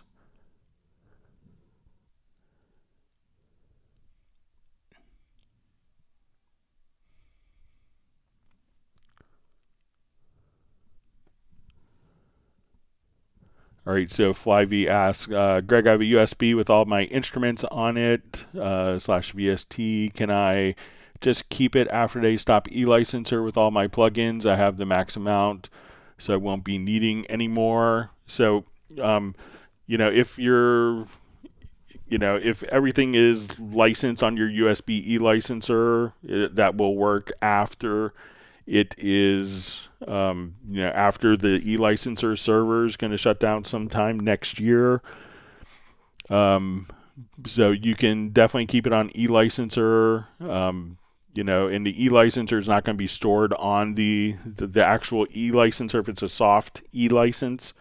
There's soft e-licenses that are stored on your computer's hard disk, and then those e-licenses can also be stored on the e-licenser disk or on a USB e-licenser disk. So the license could be on either location. So those will continue to work most of the instruments, or if you are on Hallion 6 or 5, you could update to Hallion 7 and be running on the Steinberg licensing. So in case your USB key goes bad in 30 years, you could migrate to kind of a cloud-based account-based licensing system so that you could activate and deactivate as you need to. So, but they'll still work for you.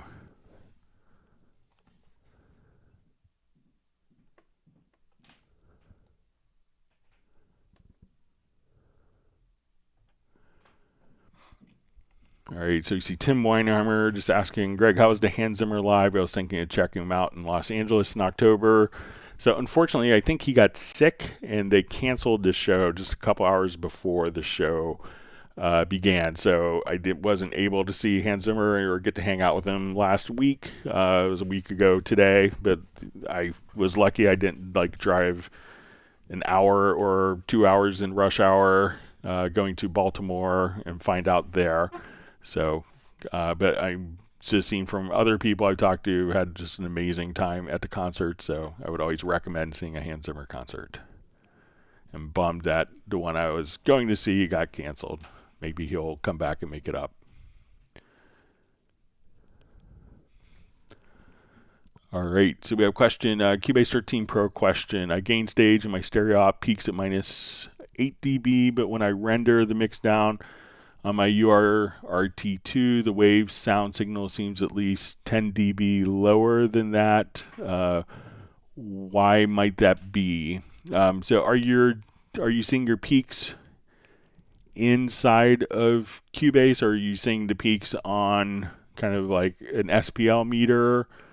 But generally, if we have, so let's say if I come here, let's add an audio track.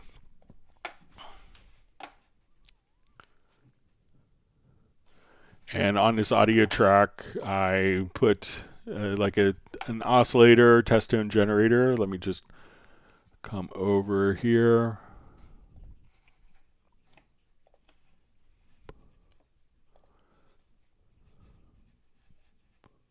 I'm just going to turn the volume down here.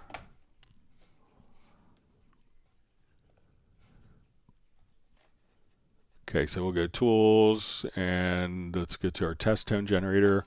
All right, so let's say we have our sine wave at minus 18 dB. All right, so we look at this, and if I adjust, let's say to minus 12, all right, so I can see that we have minus 12 here. We go to our control room meters. We can see that this is minus 12. Now, if we come over and if we are adjusting, our control room, this is just our monitoring meter here. So, make sure that you're not necessarily, so depending on your control room meter, if your master fader is set to, let's set our value here to minus 6.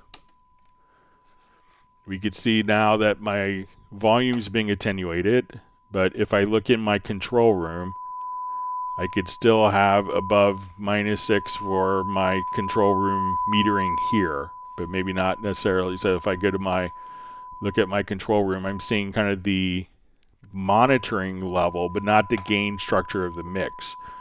So if this is set to minus 12, I could still compensate and make my monitoring level higher, but when I export, this is going to be the actual level that's exported, not my monitoring path. So check to make sure that like your master fader is set roughly to 0 dB, and if you're using the control room, so just make sure that that you're not misinterpreting this as like the exported level. This would be the exported level of your mix. So ideally you'd want to set, if you hit Control or Command, to try to keep that at around minus 0 dB for your gain structure, and then adjust your monitoring signal in the control room independently. So let me know if that makes sense, or if you want to give that a shot.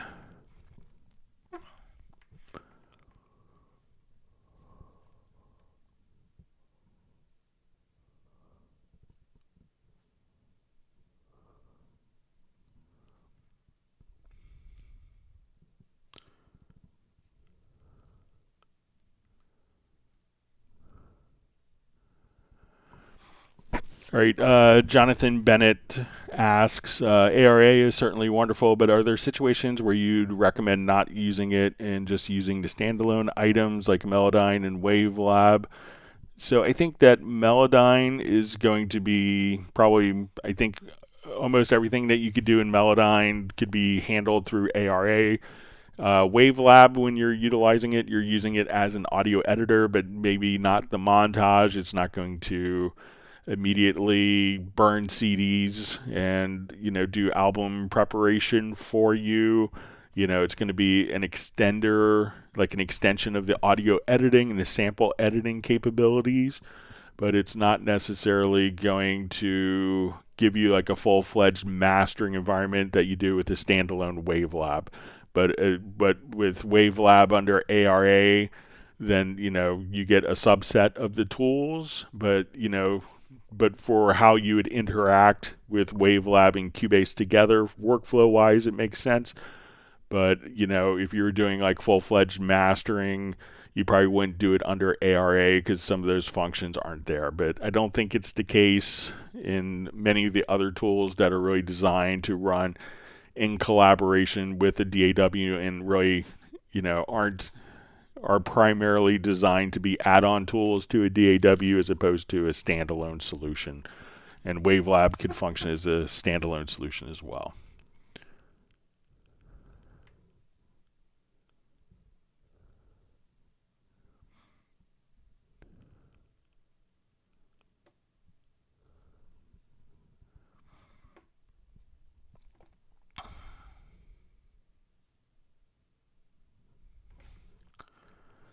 Okay, so we see Darren Flake asks, hi Greg, does anyone have to worry about online licensing now more than before as the cloud system isn't secured for future licenses activation? Is there any other secure way for future activation?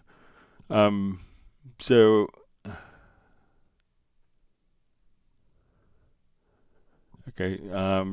I think that the Steinberg licensing is, maybe I'm misunderstanding, but the Steinberg licensing will be, utilized in the future, and that's a new paradigm. And we used eLicenser for 29 years. So I think it had a good run, and obviously people wanted kind of like an account-based system. And I think it is secure. I mean, you do have two-factor authentication as your owner, so we've had very little abuse of people stealing someone's license. So just making sure, I was just rereading. So, I mean, I guess it's as secure as any other system that you would do banking or buying Amazon, or online shopping. So, but I think it's been working well, and it's been secure, and I think it's been a good experience for users.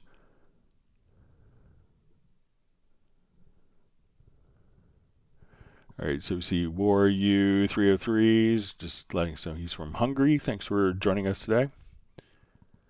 All right, we have Maorio just saying hello. Thanks for being online and being a part of the live stream today.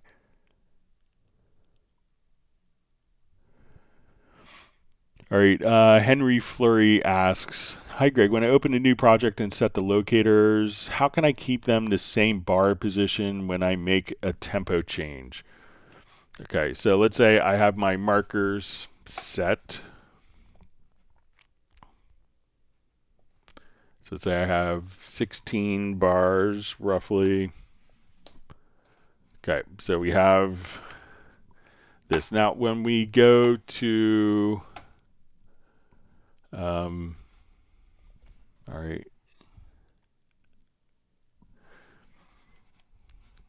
Okay, so let's say now my tempo is at 100 beats a minute.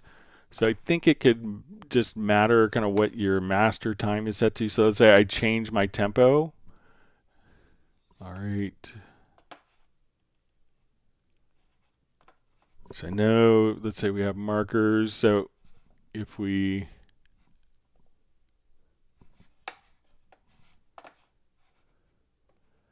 okay, so let me make sure it's the,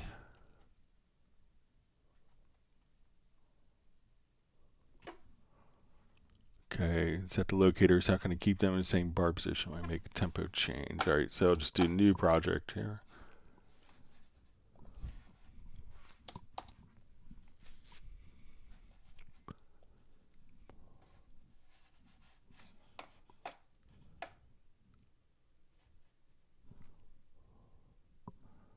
Okay, so let's say as I do my tempo change, we see the markers.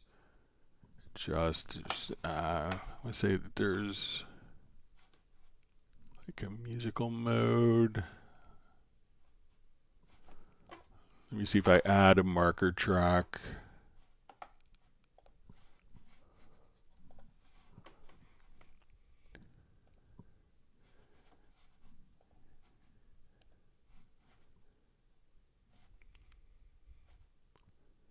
And I'll go to my track control settings and let's activate our toggle time base.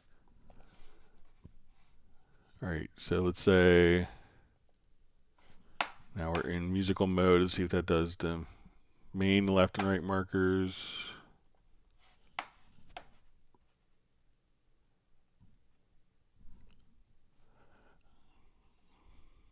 All right, so let's say, if we now have this in seconds, so depending on, so right now, if we're changing the tempo, so let's say we're going from 1 to 13 here, and I change my master time here to bars and beats, or to time code, and let me change. We can see that the markers are set there. So let's say if we go back to bars and beats. So, these are kind of representing time. Let me just see if there's, maybe if we set it to time linear.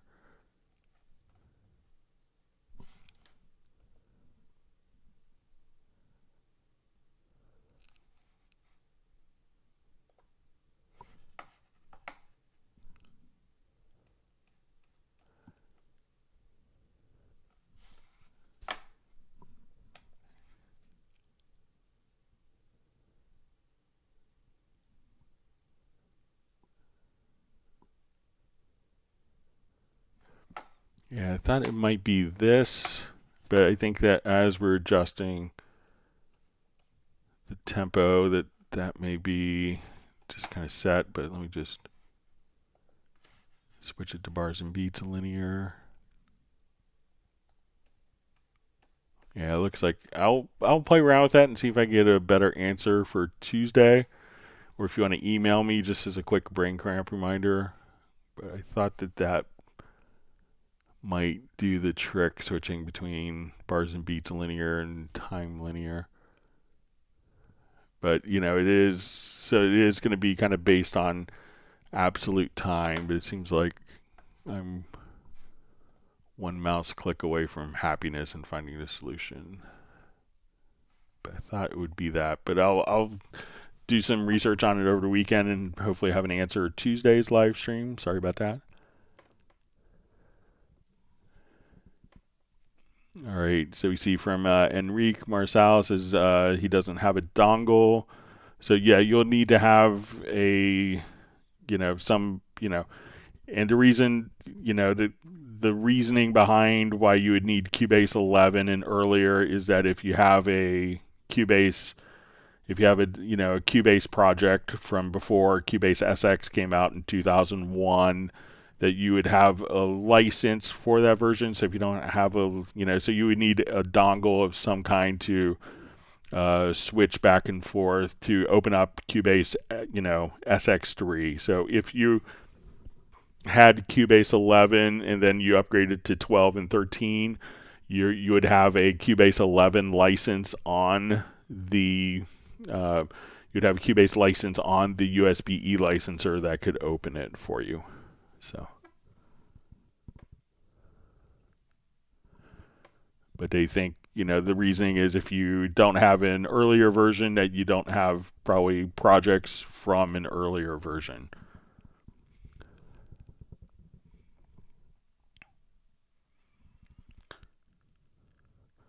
All right, so we have Brian Sawyer Sr. checking in from Bealville, North Carolina. Hope you're doing well and survived the storms.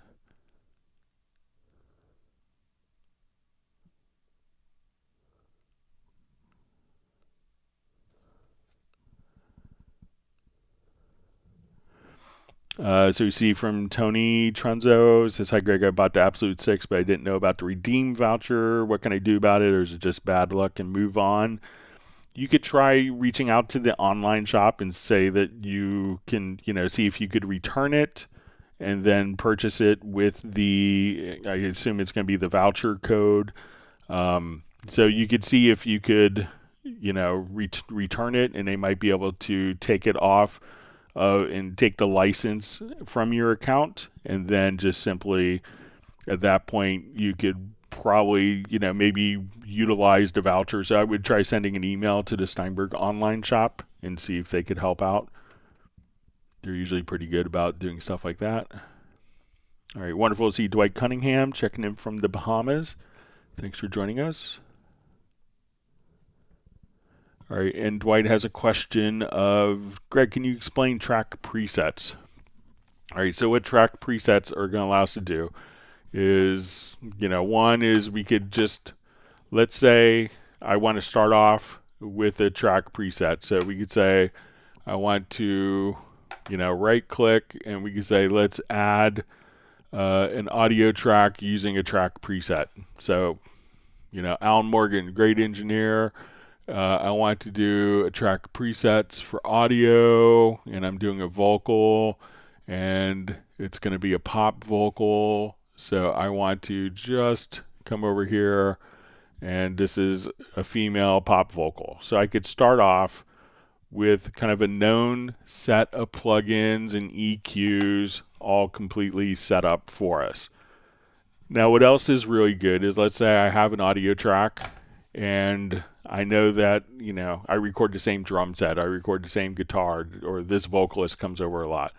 So I want to come over and, as we're doing this, I now at this point want to say, okay, let's put a gate on. I have a tube compressor, and I want a de-esser, and let's put on like a courtesy reverb for when they're tracking. So I know that now what I could do is I go, wow, this sounds really great. The next time this person comes over, instead of recreating all this and trying to remember what all the plugins, what all the EQs were set to do, we could save it as a track preset. So we'll right click and we'll say save track preset. We'll call it Dwight Cunningham.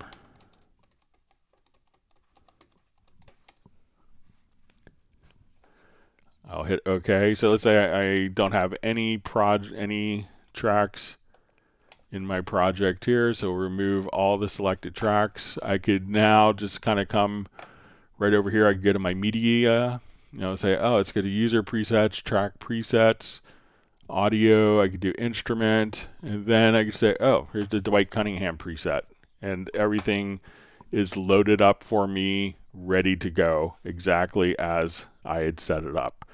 So it allows you to kind of save preset configurations of tracks so that you could just simply drag and drop and have access to all those different ones. Now, what's cool about this is you can take different track presets, and let's say I just want to come here and drag it over. So let's look at our inserts and our sends, but I could just take any track preset and drop it right onto the track like so, and all of the processing will be loaded up. And we could also save a multi-track preset. So if I have, a number of tracks, I could come right over here, save a track preset. Like let's say it's a multi-track drum, and I don't want to sit there and, do my track preset again. I can just come over here, say multi, and okay, here's my drum multi. I drag it over, and then all of my drum tracks with all of their processing and phase, everything will be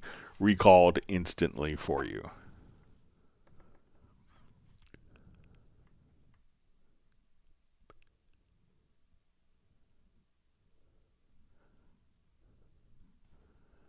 All right, so we see Eric just says it'd be great if Steinberg can make a file converter. So, it has been 24 years, since the SX3, since the .all, .arr. But, again, if you had an earlier version of Cubase, you should be able to load that up and convert to projects. But if you're just buying Cubase at 13, the thinking is that you probably didn't have an earlier version of Cubase. So that's why, it doesn't allow you. But if you had, up to Cubase 11, you could still load that up. And if you have a file, if it's just a couple of files, you could email them to me at clubcubase@steinberg.de. I just did this recently for some of the guys in the Lumineers. So, but if it's a couple files, send it to me at clubcubase@steinberg.de, and I might be able to convert it for you. So.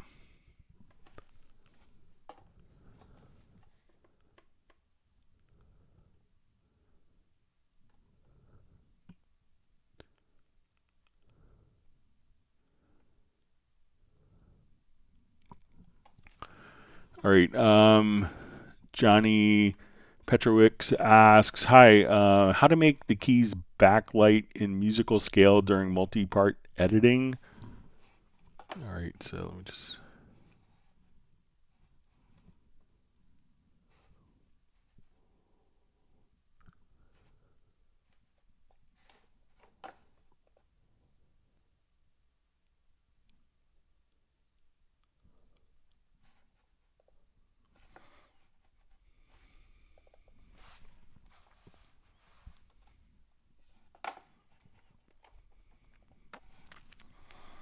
Okay, so let's say we're doing kind of multi-part editing here.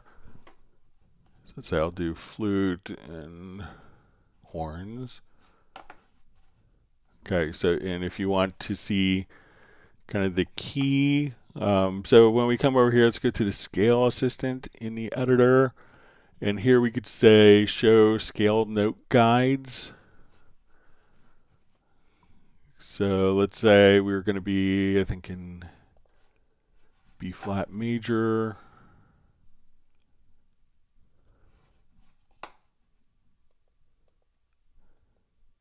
And I'll just switch the lighting, the background, so this could be easier to see. You could also just say, I only want to see the pitch, the notes that are in key.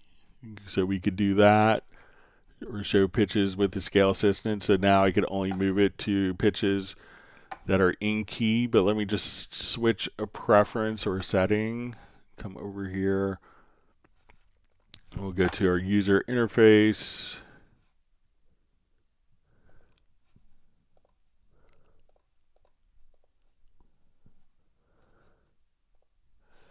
And I'll just change my editor background here. Make it brighter.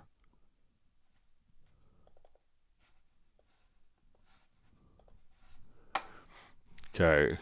So, and it's a little more subtle, but let's say we want to show the scale note guides that here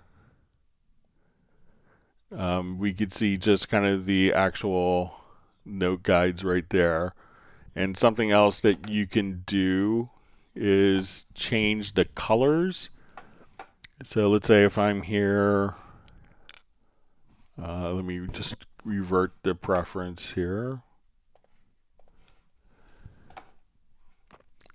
That we could adjust the color scheme, not to part, but to our scales and chords. And once we have our editor scale set to B sharp or B flat, that as we move notes to different pitches, that we could have notes, so if let's say we want to go to, I wanted notes that were out of key to be like really orange. So now when I come over here, if I move it to a note that's out of key, we could have different colors to indicate what's in key or out of key. And you could set those colors as you see fit, kind of right here. So.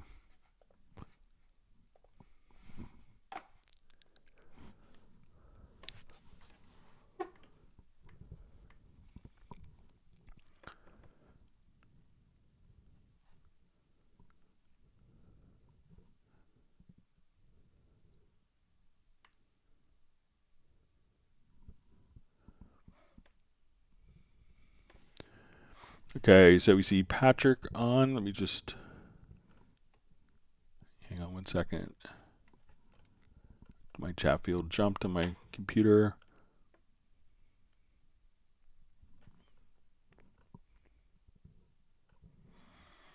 All right, so Patrick's question. Hi, Greg. I'm using Metagrid on my iPad to send MIDI CC.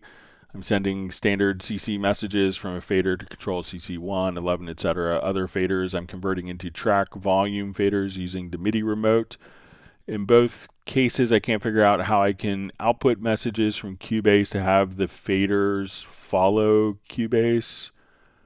All right, so it could depend, so Cubase is going to play back the MIDI if it's general MIDI CC messages. Cubase will play that back. A lot of devices, may not reflect the changes coming back because, it could be that, like we have in all MIDI inputs here so that multiple devices can send MIDI information, whether it's notes from a controller or MIDI CCs from your particular from your iPad app, your Metagrid. So multiple devices can go in, but we notice that when we come over here that the output destination of where that is being sent to, these MIDI tracks, generally then go directly to the instrument or to the VST instrument. But so it may not feed that MIDI data. Instead of that MIDI data going back to your Metagrid, it may, when you're doing MIDI CCs, the MIDI CCs are going to the instrument, and that MIDI data is not connected. That MIDI track or instrument track is not connected to your Metagrid, so it's probably not going to get information back. Now, if it's a MIDI remote device, once you're here, let's say you go to the MIDI remote, you could utilize the API. And once you have kind of the API set up, let me just see if we come over here. That once you have the API set up, here you could have two-way communication so that as you're kind of working on the script that you could have the information that's being automated, have that data and those values transmitted back. So you may have to set up the MIDI remote API for that, but for MIDI CCs, I wouldn't anticipate that being reflected on your controller because the MIDI information isn't going back out to your controller, and so just from the track itself. But if you're utilizing the MIDI remote, the API, and again, if we just kind of come over here to Cubase, you'll see the scripting tools, and then you could open up the API here and make those adjustments.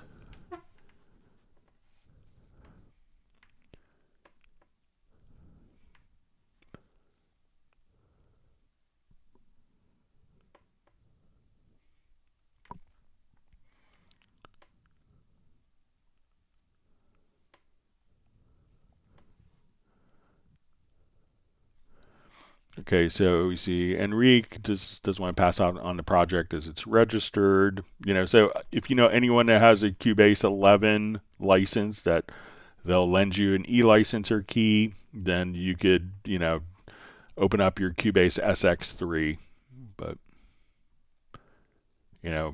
just because I own Windows 10 doesn't mean I have licenses of XP or Windows 7 or Windows 95 or 3.1 as well.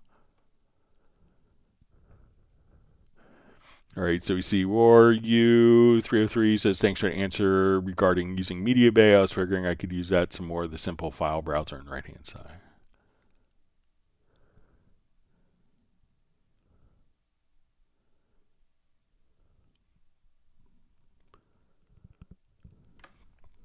All right, so Maorio asks, hey Greg, is there any way to automatically and perfectly center an already panned instrument, like for example a violin that comes pre-panned left without doing it manually?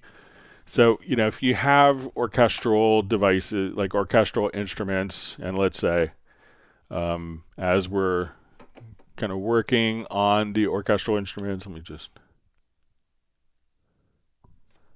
we have this all the way down, sorry. Let me just adjust this.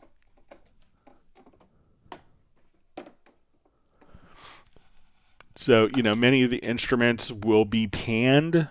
And, at that point, when we send MIDI information to an orchestral instrument and the orchestral instrument is kind of panned within the typical orchestral seating arrangements, and there's different seating arrangements for different composers, different periods even.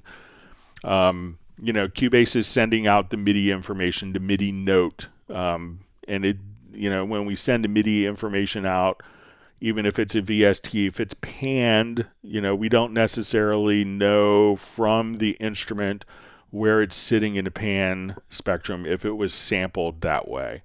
So there's no way of automatically panning an instrument that was sampled to be sitting on the right-hand side or stage left panning, perspective. Because there's no way of Cubase to automatically know that. So you're going to have to make the adjustments manually. Some instruments won't pan based on typical orchestral seating arrangements, and the users can pan because maybe you want the cellos on the left-hand side, as you're facing the orchestra. So all those things can, so some instruments give you the flexibility to pan. Some will be fixed, and there's reasons for both methodologies. They could both be right and wrong, but there's no way of Cubase, because Cubase is sending the MIDI information out to the instrument to know where that instrument is actually panned, because we could have it in this pan to the center, but the instrument could still be sampled. It could be a stereo sample that's more on the left or right-hand side, and there's no way for Cubase to know that reliably with every orchestral sampled instrument.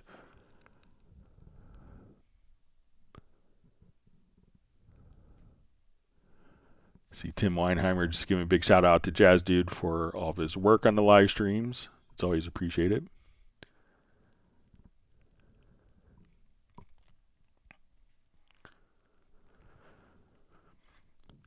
All right, so WarU303 says, yeah, I need to say that this whole thing is something that all of us should cherish and be thankful for all the mods and all the Gregs. It's fantastic. Thank you so much. It's just, you see Jazz Dude saying Greg was my Mr. Miyagi, so I only wish I was that helpful for you. All right, so we see Gareth just saying that I was right about not hitting the like button twice, so they had to do triplets. All right.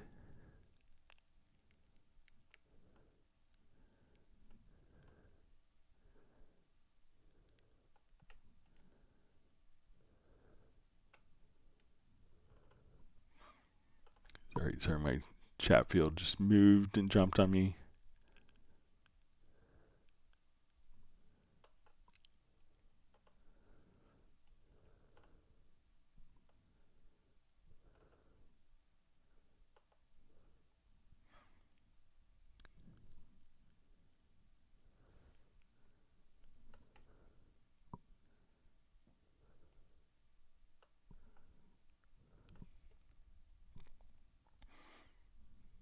All right, just trying to find my spot.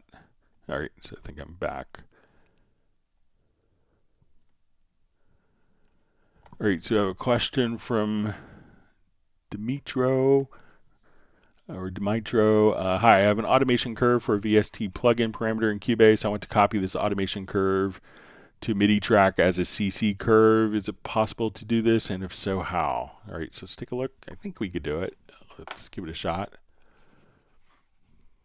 Okay, so let's say we have an automation curve here. So we'll go to our volume automation, and I'll just go to my drawing tool, and I'll just draw in, let's say, a parabola. Okay, so I want to select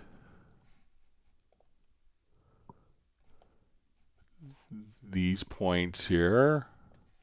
I want to copy. Let's go into the event, and let's say we'll go to, let's say, our expression. And let's see if we could paste. Maybe not.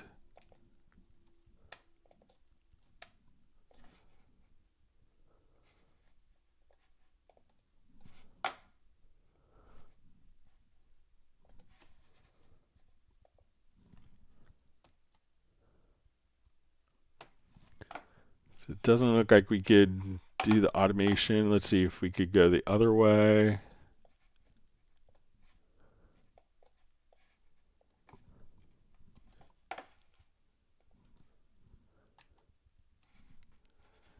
No, just kind of, but what you could do is probably, let me just reread.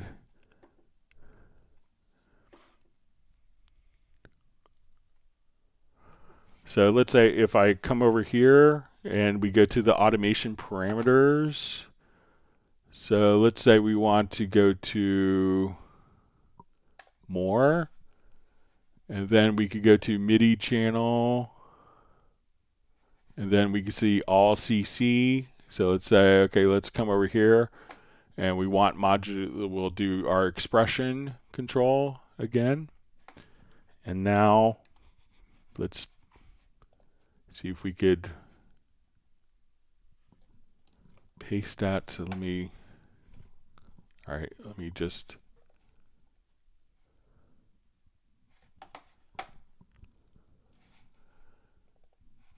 all right, so we're going to take this. I'm going to open up a second automation lane.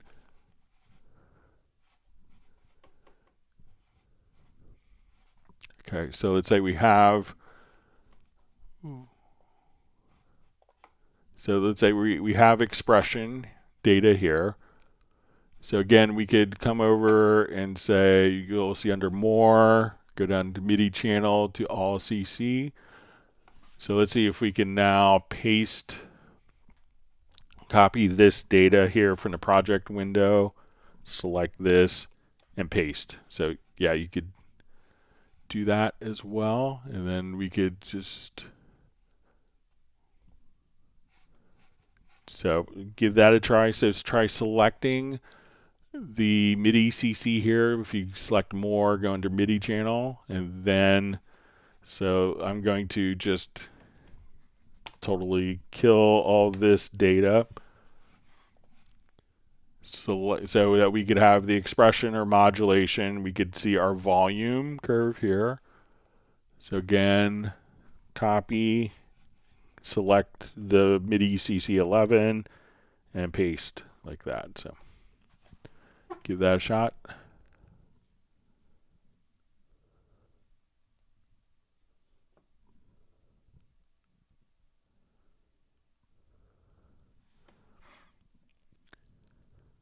Okay, so we have Ravi just asking if you could ask some questions, and he's from India. So yeah, just ask the questions in the chat field, and hopefully we'll be able to get to those.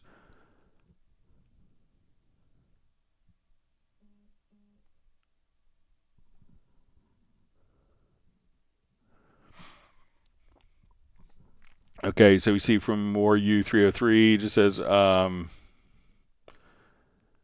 Greg, regarding MIDI velocity editing, I completely get it. It's fine. The use case is that there's a MIDI drum loop that has hi-hats that are too low, but it's a sophisticated loop. So the hi-hats are spread between open, closed, semi-closed, etc., and they're all within one MIDI file. What's the best way of raising all the velocity with selecting all of them? Okay, so let's just go to a different, just do a new project here quickly.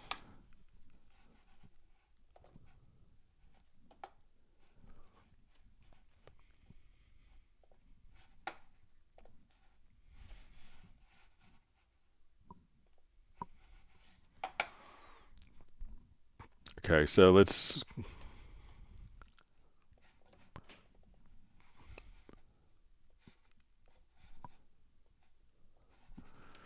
Okay, I'm going to switch this to the drum editor. All right, so let's say I have like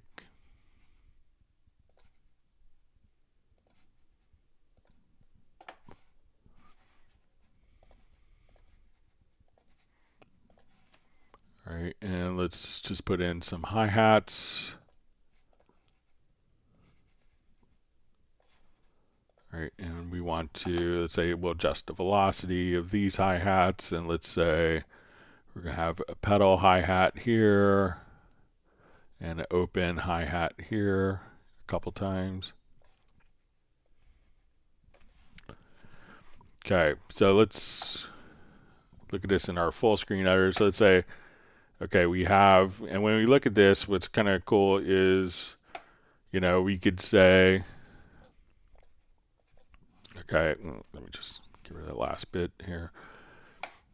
Okay, so, if you want to just select all of those, and let's say the velocity, you want to bring the velocity down of all of your hi-hats. So let me just come here. So, and then this isn't affecting the kick or snare. So when you're in the drum editor, you could select the particular drum lane. And what's cool about this also is, within the drum editor, you could pick and choose kind of the, what you want to see as well. So we can say, okay, and let's say if I'm going to shift, double click,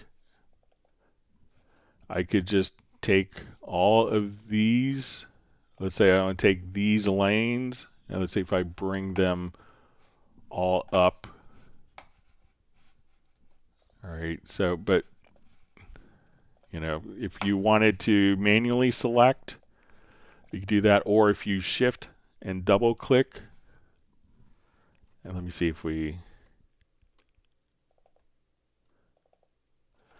could select all of the drum sounds within, and if you want to raise, if you hold down Control and Shift, we could adjust the velocity on all of those drum sounds. So Shift, double click, hold down Control, Command, and we could adjust the velocity. So this way, if we have kick and snare and we have the velocities going on at the same time as the kick and snare, I could adjust the velocities for all of my hi-hats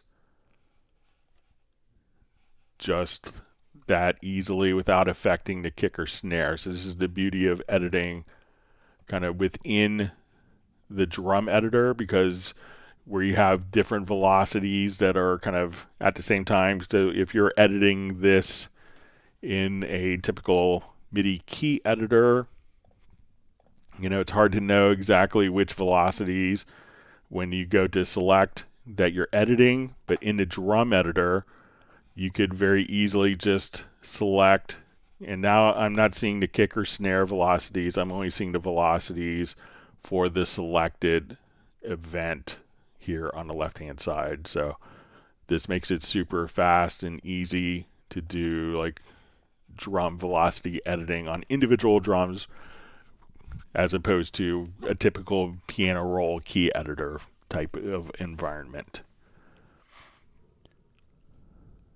All right, wonderful to see Cubase X on. Okay, Ravi asks, I want recording my original song in Cubase Artist, am I right? So any of the Cubase versions will allow you to record your original song? Yeah.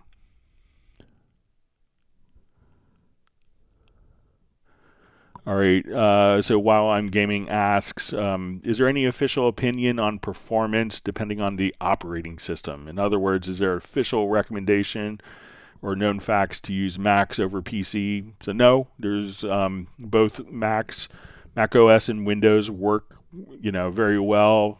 Mac OS Sequoia just dropped this week. We haven't gone through all the quality assurances. There's lots of people that are running it very successfully, but while we do get pre-release versions, they often change from the actual release versions. But Steinberg is recommending not to jump up to the very latest until we've gone through all the quality assurance testing, but it's really a personal preference. Whatever you like, Cubase will run great on it. So, like I run Mac for work. When I'm doing my live stream here, you're seeing my work Mac. For my personal computer, I run PC. I run an i9 Intel-based system that runs great. So both of them run phenomenally well.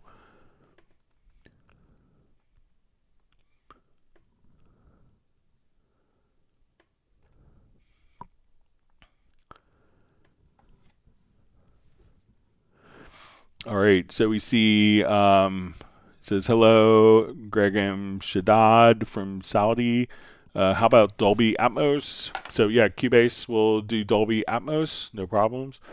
So when we want to jump over here, so and what you want to do is to start off working kind of with an actual. So as you're working with Atmos, you're going to be working in 48K sample rate. You want your buffer size set to 512 samples. So if we're here, so we'll go to the studio setup. Let's check the audio interface. We see that for the control panel for the interface, we're at 512. I'll make sure that when we go to our project setup, Shift plus S, that we're at 48K. And now what I could do is, let's say I have a guitar part. And we could go to our project menu here and we'll see ADM authoring. We will go to a setup assistant. We highly recommend this. So we're going to create, let's say, our render 714. Just kind of check all the default settings here. And then we will hit OK. And if we're going to be, and we'll see the renderer plugin pop up here. And what we want to do is set your down mix. So if we're set for 714, we can say, okay, we're at 714. But let's say if we're using headphones, we could set this to binaural. And now that we have that set up, what we could do is we notice that when we go to our guitar that the panner has changed. So as we come over here, and if you have headphones on, we can now pan.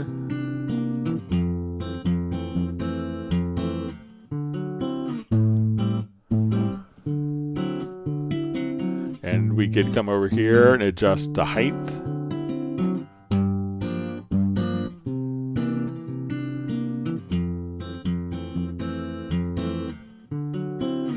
So if you're listening with headphones, you may be able to hear kind of the panning going around.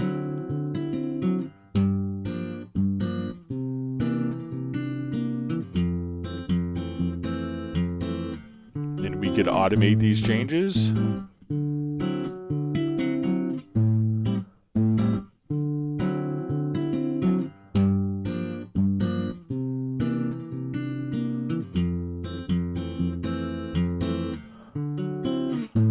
So now everything I just did was completely automated. And then once I'm done, we could just come right over here. We'll go to our ADM authoring, and now we could choose to export the ADM file. And that's how you would deliver a Dolby Atmos mix.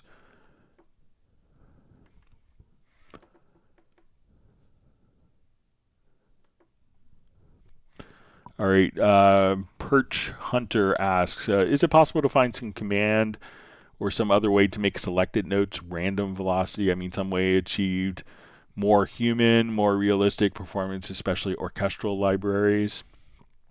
All right, so let's come over. So let's jump back. I think it still has project open.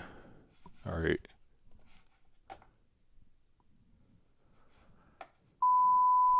Sorry about that.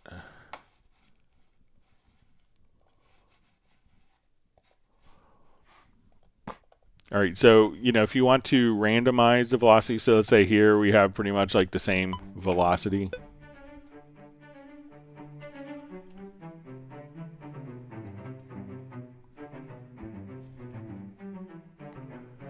All right, so when we come over to the inspector, what we could have is that there's going to be a MIDI modifiers. So on playback, we could choose to have different random targets. So one of these we could say, okay, I just want to randomize velocity, and I'll say, okay, let's go between 60 and 120. So as we kind of play this, we can just have the velocity randomized.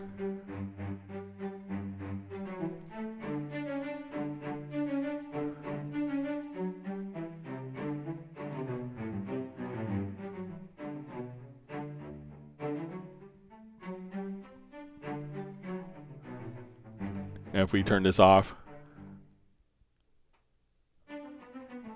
so same velocity, but let's randomize the velocity.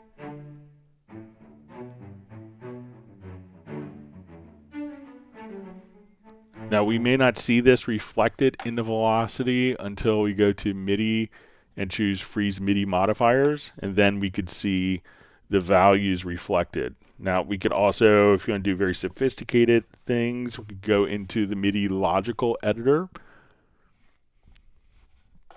and we could say, okay, we want to take velocity.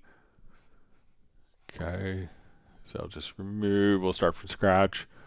So we're going to say we're going to take our velocity and we're going to come over here. We'll say transform. And we'll say the main value, we want to set to relative random values between 60 and 100. So now I could apply. Let me just say. Let's just say type is equal to note.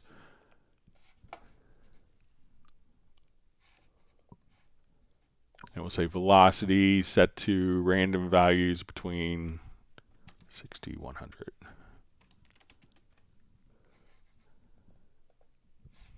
So we could kind of set the random velocities like that. So, or we could set it to, we'll say, set random. I'll try this. Sorry, I did relative random. So you could, while it's playing, if you go, okay.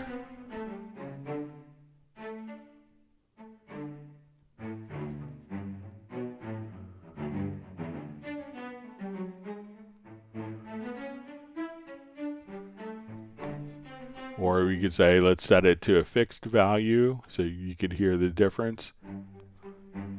So let's say our fixed value of 120. So now every velocity will be the same.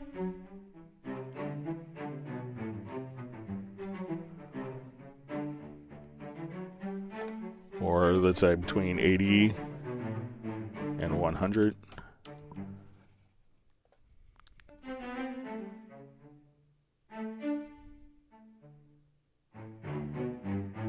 So, and if you don't like the results, just randomly change it. Just like that. So lots of great stuff you could do to either have it play back random on playback, or whether you want the actual data to be changed.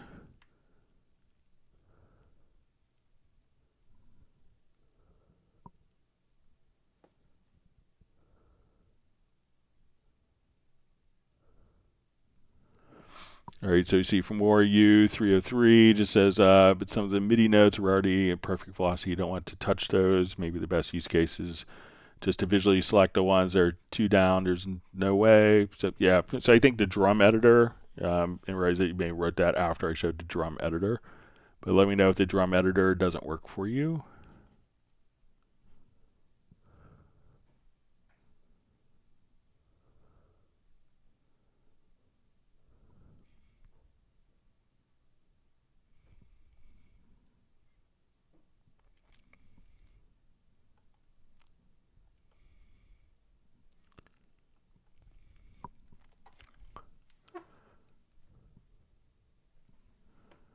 All Great. Let's see some discussion of windows, optimizing and tweaking.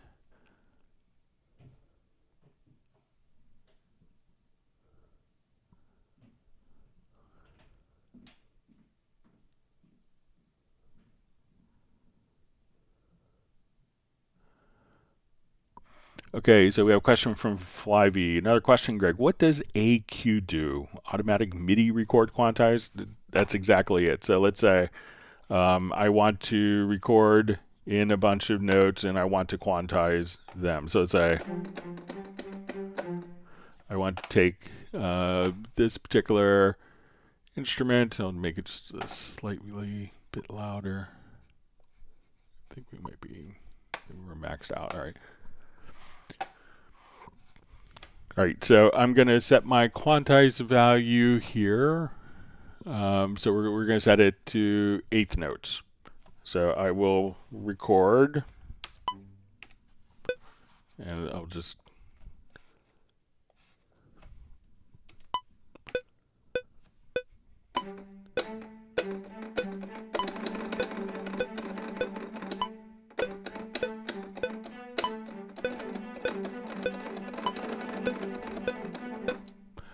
all right, so now that I had my AQ turned on, everything will be quantized.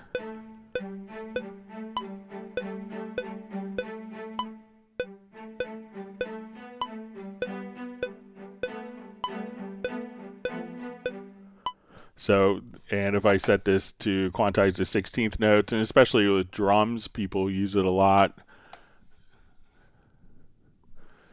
So let's say I want to put in like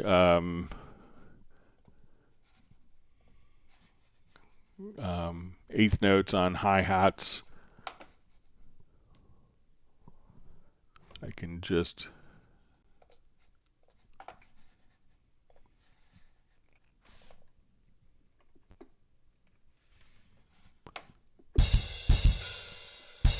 all right, and I'm going to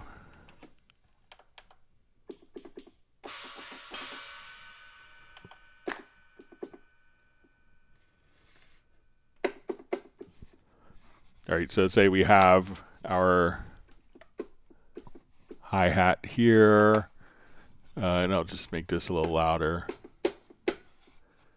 So I want to put my quantize on eighth notes.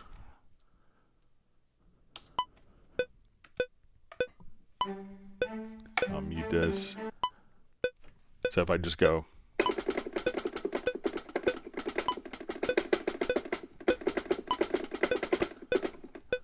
and now we listen to it, everything would be just kind of quantized as eighth notes. Now, even though I've quantized the recording on input, I could still come over and just say, let's reset the quantize. And now I can see this silly gibberish I played in. And if we undo that, that's the result.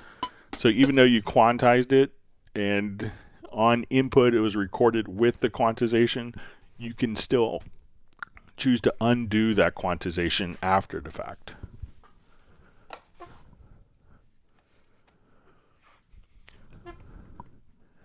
All right, so WarU303 just says, anyway, I need to say it's been very helpful and a reminder of myself to not only rely on visuals, but actually go for the maths, which most of these days spare you to do. And I'm okay. Thanks all.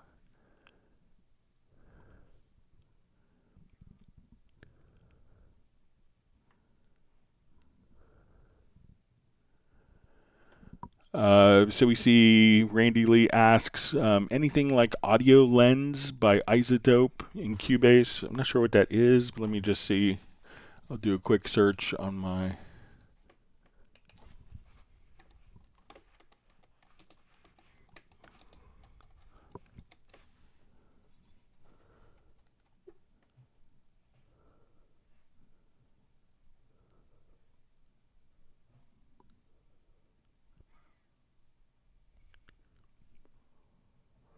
All right, so it looks like it's maybe kind of set up for streaming.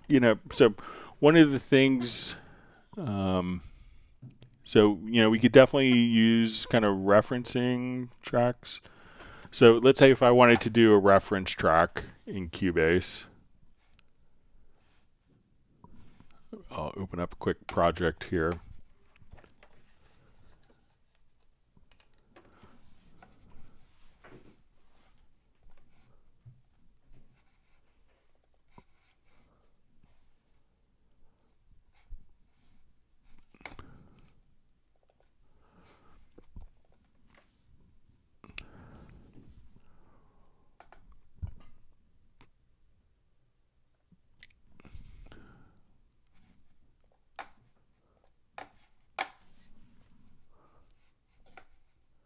All right, so let's say I have a project here and I wanted to utilize a reference track. So let's say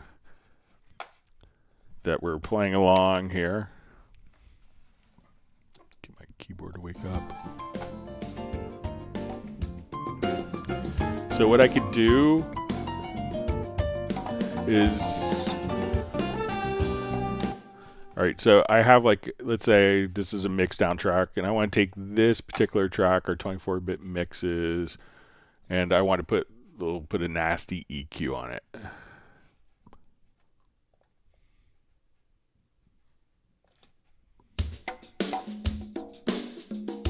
So let's say this is like super bright. All right, so what if I wanted to utilize a reference track? What's really cool is we could do this utilizing the control room inside of Cubase.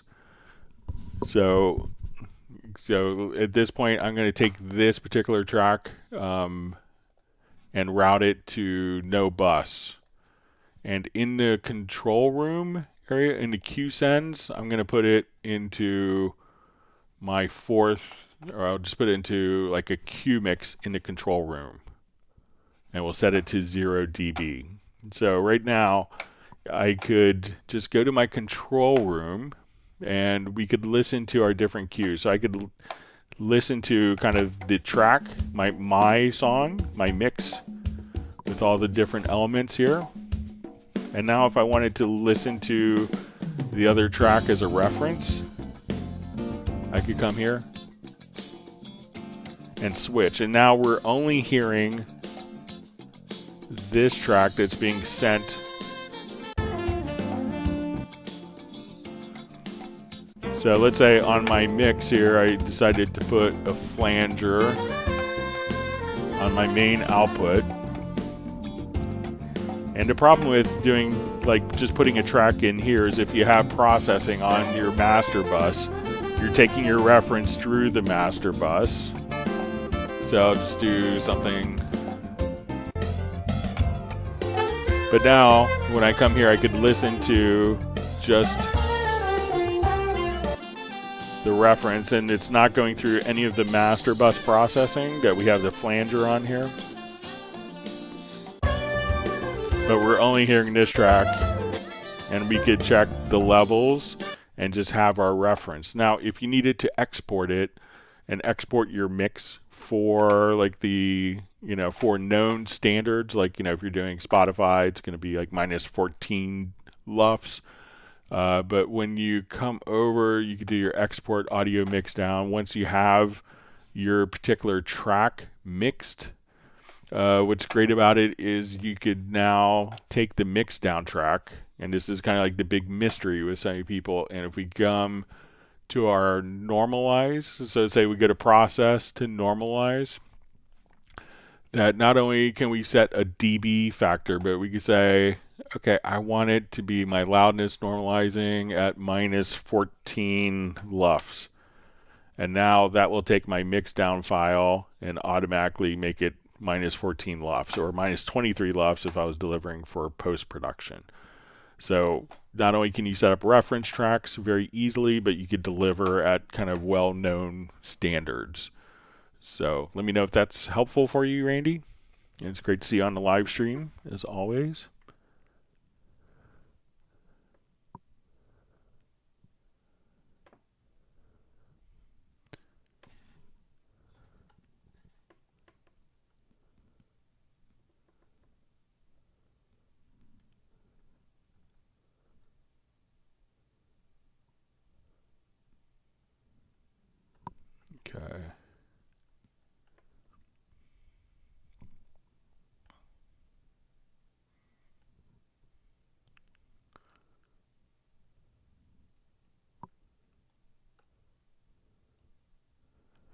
Okay, reading through different comments.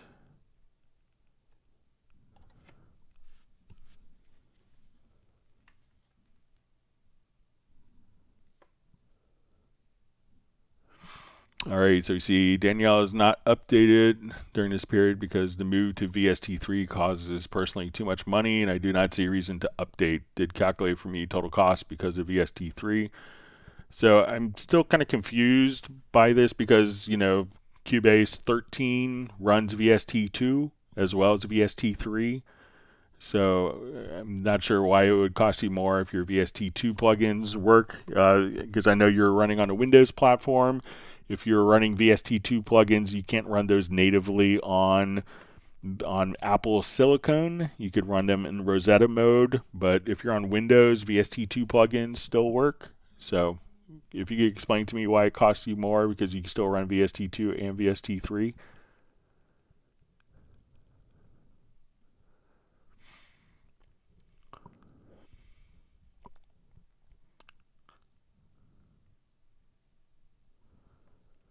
Okay.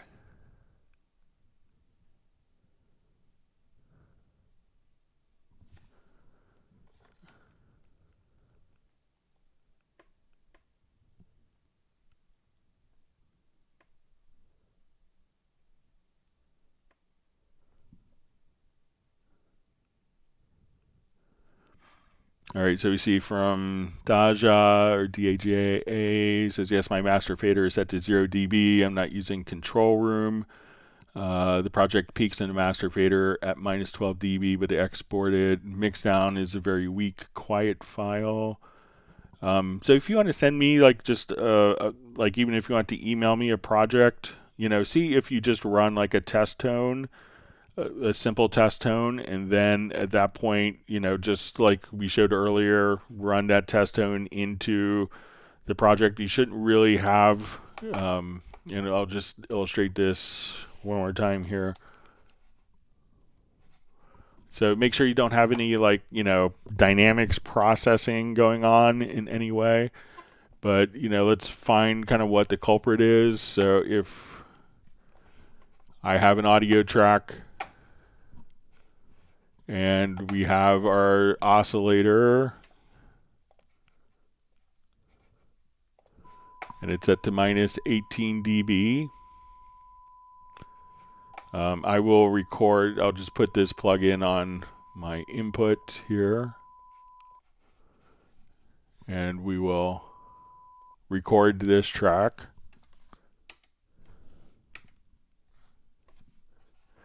Okay, so we're recording our signal at minus 18 dB. So we can see that our input, our channel is set to 0 dB, our master fader is set to 0 dB.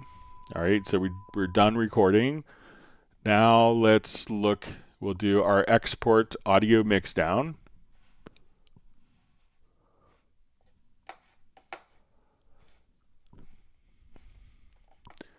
And I'm going to import it. I'm going to create a track. All right, make sure that the track is unarmed.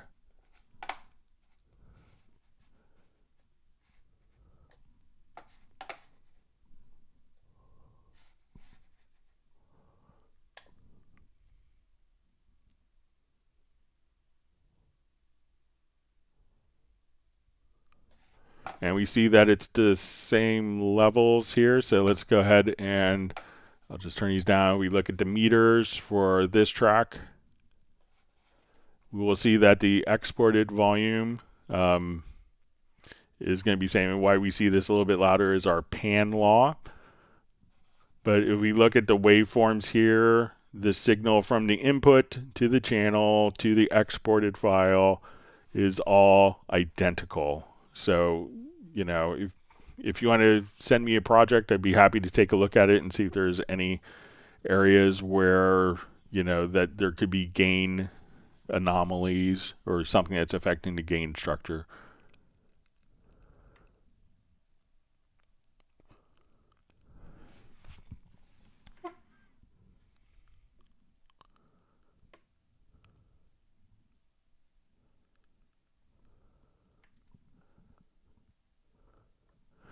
All right, we see from John Black, says, for some reason I'm not getting sound from Groove Agent SE5. Please help.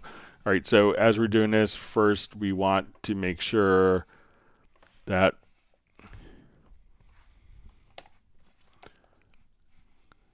as we add the instrument, we can see if it's a MIDI problem or if it is like an instrument problem. So if we load an instrument up here, all right, now if I come and if we click on the pads themselves, do you hear sound? If we don't hear sound here, this would indicate that maybe there's no samples loaded up. So again, if I come over, we'll just play this particular pattern.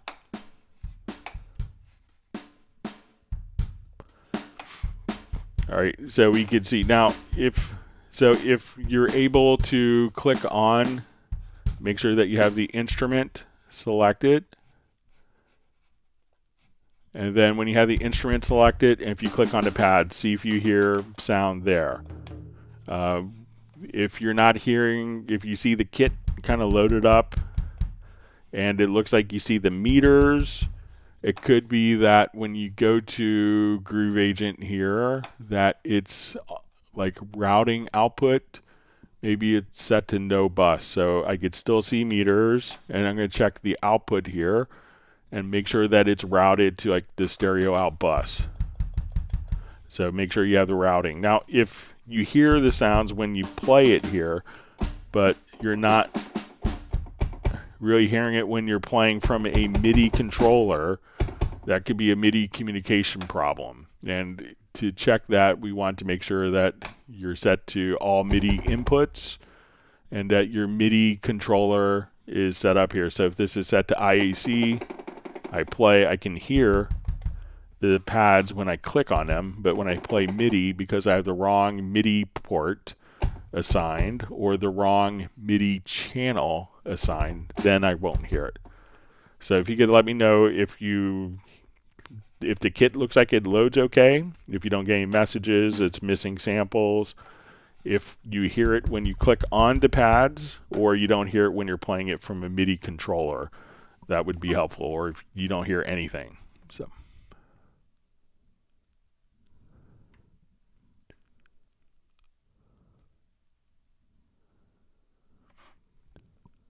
Okay.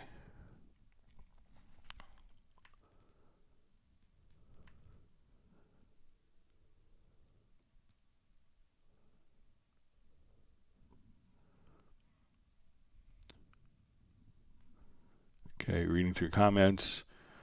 All right, so we see Ricardo Valencia just says hello. I just want to thank you for all your help. Thanks. So you're welcome. Glad to be helpful. Thanks for being on the live stream today.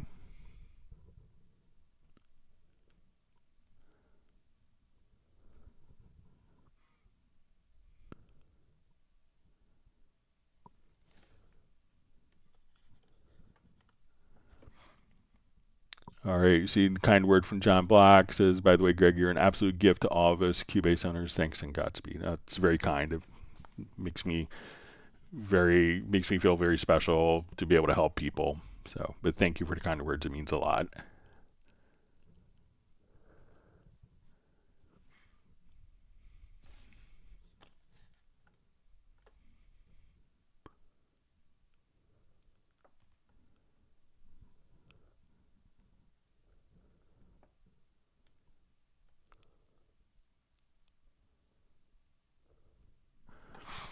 All right, so John Black asks, if I may, how to hold the note in the sampler as long as I want to instead of 5 seconds as a sample is long. Thank you in advance. All right, so let's come over. We can set loops in the sampler track. So let's find just a quick loop here.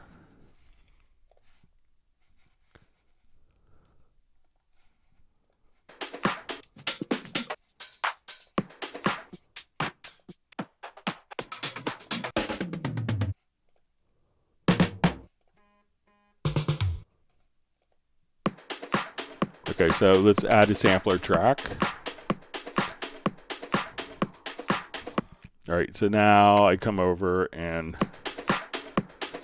so this sample will play until it ends, let's say right here.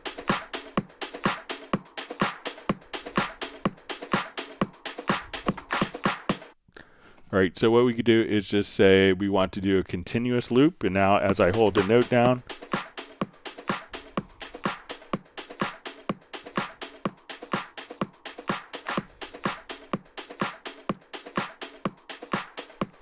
all right, and when it gets to the end, it's just going to loop, and it'll just kind of do that over and over again. And you could set different loop points.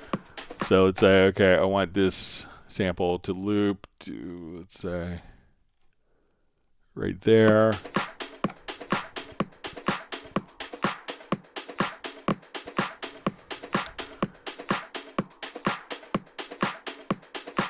And you could just set up loop points as long as you're holding it down. The sample will just kind of loop, and that's what the L is. So when you see here, you could also do alternate. So if you want that to loop and play backwards, and then play forward, or if you wanted to do just play once, so we could just now, and it will loop it once and then stop.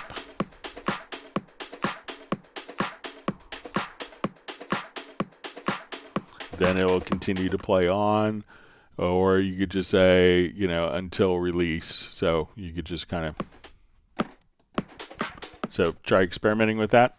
Let me know if that makes sense for you, John.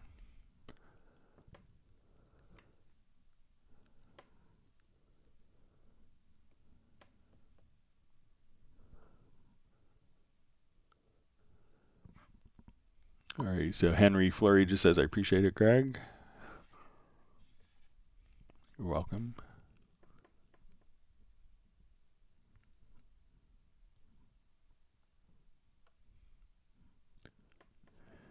Let's see, Julik says, do you know where my dongle is? Probably in the back of your computer. So maybe hanging off of a USB hub or something. That's where mine is.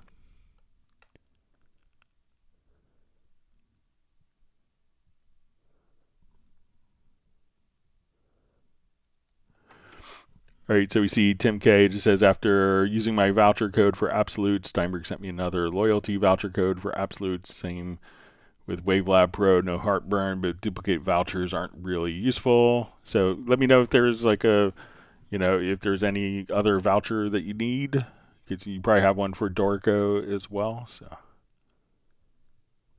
Michael Teams wants his 50% off of Rast A, which is a great instrument for Hallian.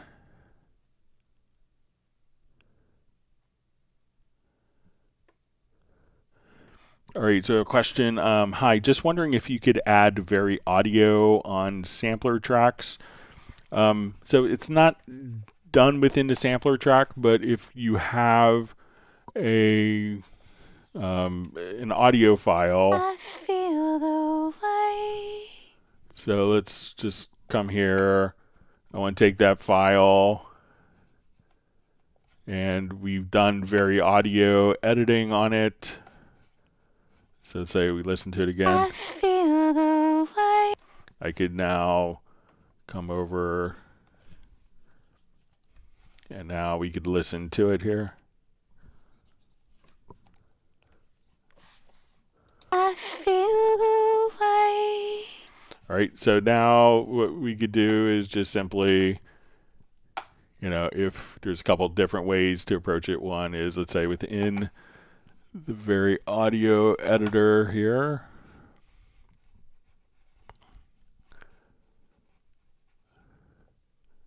That we could flatten the real-time processing. And now I could drag this into a sampler track. I feel the way. I feel the way.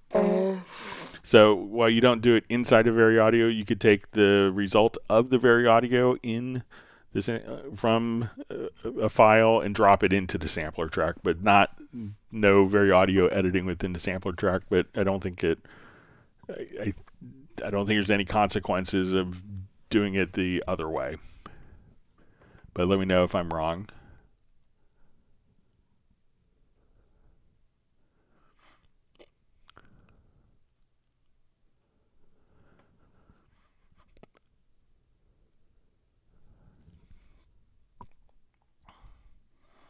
Okay, Darren Flake asks, question, is there a way to use Wavelab plugins in Cubase without loading Wavelab as an extension or no?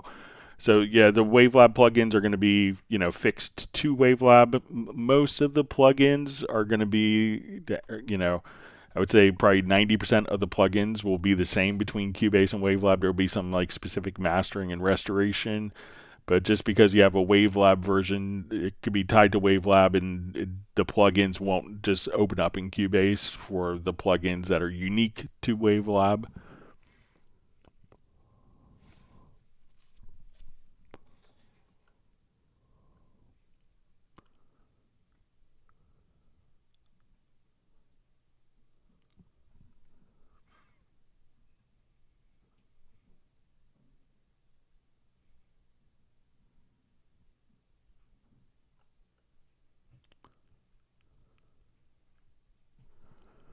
Okay, so Tim K, sorry, chat field jumped.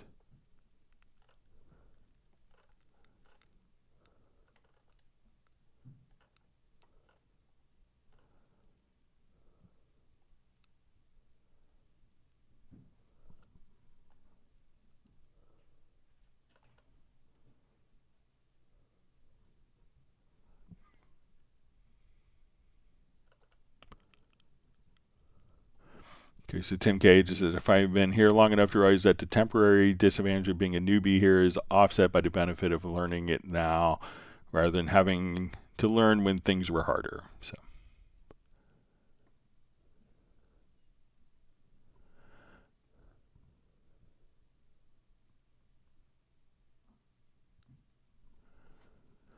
All right, Da Vinci Girl just says, do I understand it correct that, Greg, if I send you 2,000 old projects at Cubase, you'll convert them to the new software? So I said if there's a few. So I have Cubase SX3 if you're in a pinch and you really need something, but I'm probably not going to convert 2,000 files. But if you could do it if you have Cubase 11, you could install Cubase SX3 and open up the files as well and convert. So since you're not updating.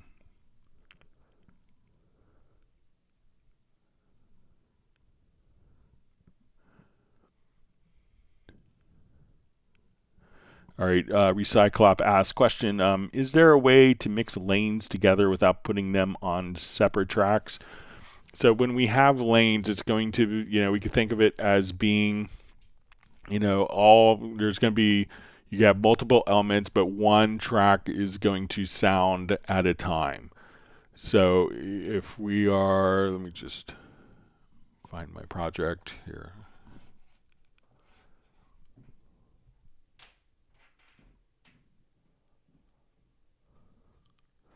So if we have, a number of tracks, and I know a lot of people do this for like, if you're doing like gang background vocals and you just want to quickly record a bunch of parts, that they could do it all in lanes.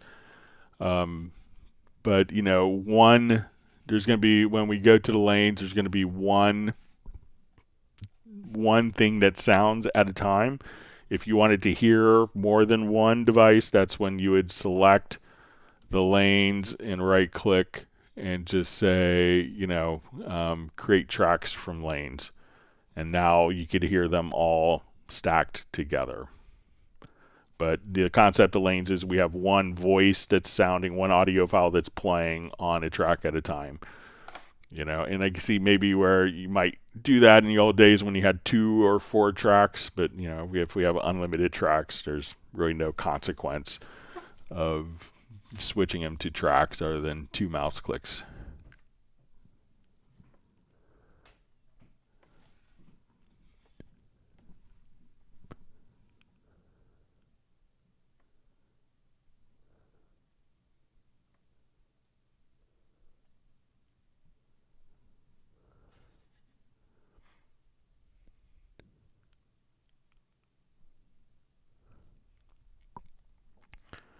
All right, so we see hello question. If I import my impulses to Reverence, can I save the presets and don't load them once again and again? Thanks. So I think so. I don't think I have any impulses that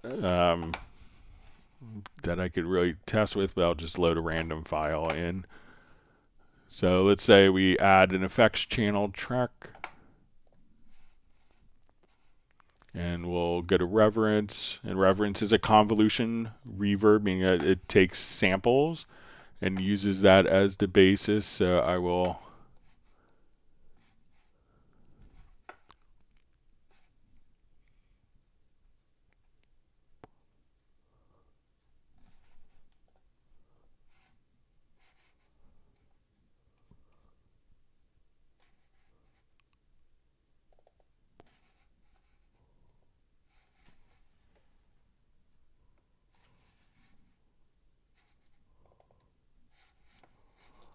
all right, so I've imported a WAV file. All right, I have a bad choice, but it's okay. So now when I come over here, I'm going to save a preset. And we'll call this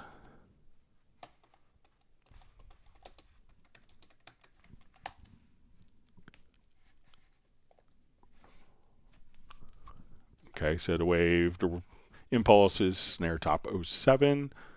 All right, so let's get to a new, we'll load a new instance here.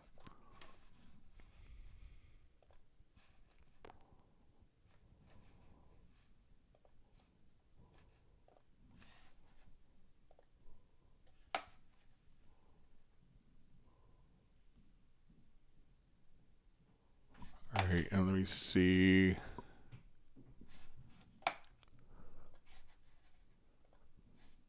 I may have to just refresh it. Let me just go to my Mediabay and say we'll get to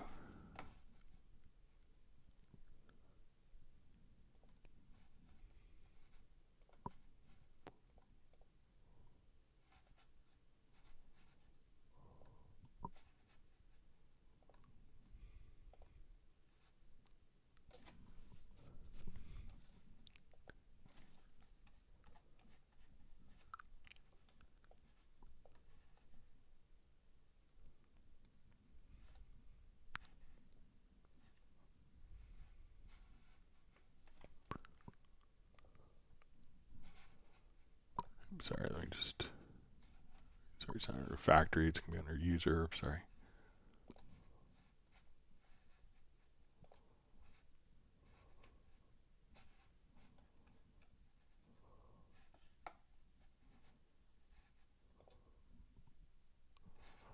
All right, and here's our September 20th. So I'll drag this out to a track. We'll open up our Reverence, and there's the convolution right there. So with the sample, so if we audition it, we should hear like a count in.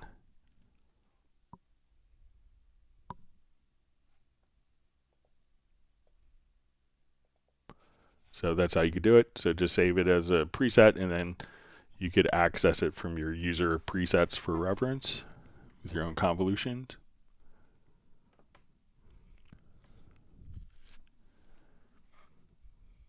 All right, wonderful to see David M. on from Liverpool. Glad you can make it this evening.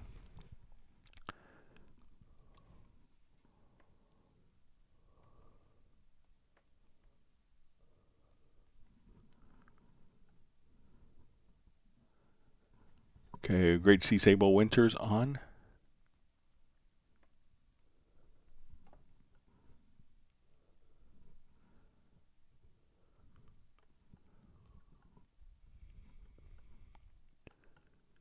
All right, we see Graham Witcher on from Oxford in England.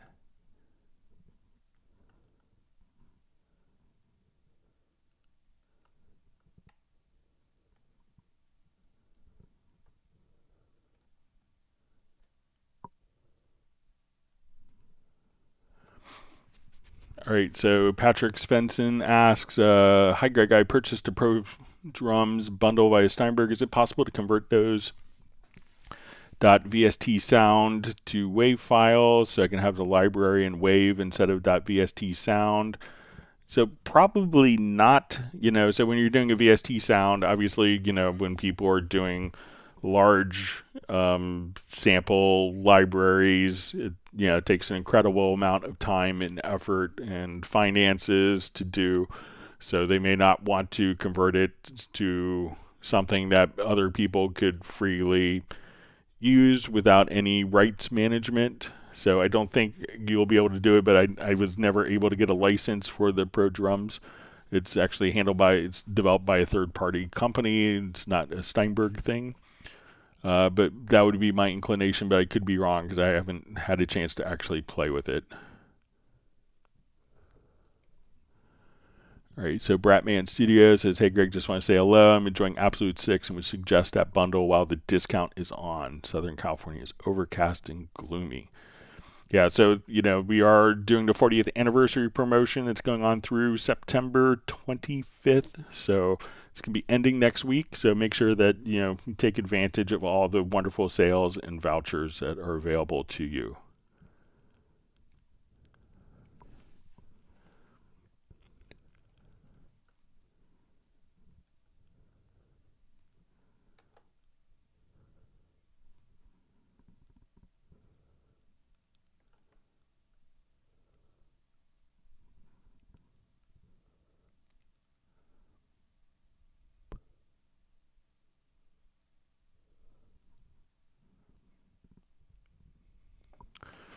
All right, Roland Stuff asks, hi Greg, did I hear in a previous live stream that it's possible to auto-adjust notes in a recorded track against the chord track so all notes are within allowable notes to fit each chord? So we could do it for MIDI and for monophonic audio. So it's not going to take like a guitar recording and make that automatically fit the chord track. It's not going to take a piano recording and make that fit the chord track. But if you have a vocal, if you have bass like saxophone, trumpet, violin recordings, you can have those automatically comply to the chord track, but not polyphonic material.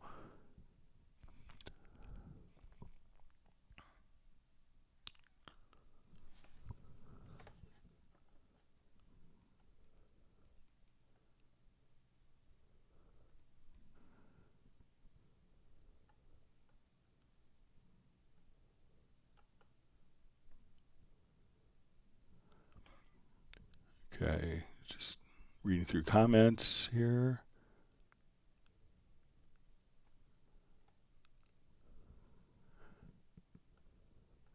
All right, wonderful to see Tony Rooney on. Just says, does anyone know of a decent jazz brush kit, either Groove Agent or for some other source? In particular, I'm looking for is a nice set of realistic brush hits for some relaxed jazz type groove. All right, so I'll play Tony. It's great to see Tony on from Atlanta, but we'll play a little bit of the Simon Phillips brushes so you could hear it.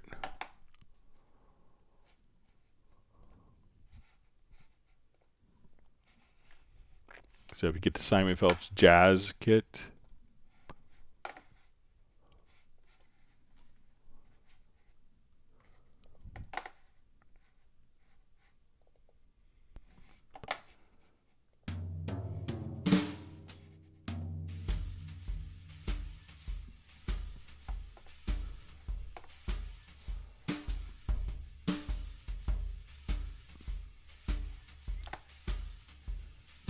So, and then if we wanted to.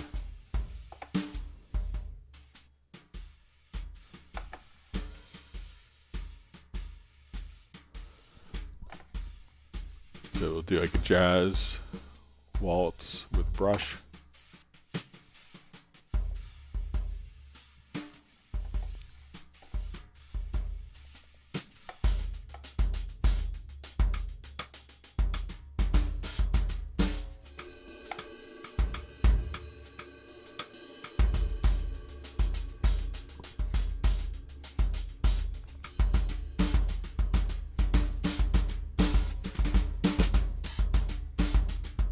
the 6/8 brush kit, which I know is something you're looking for, Tony. And this is probably about half tempo, where it's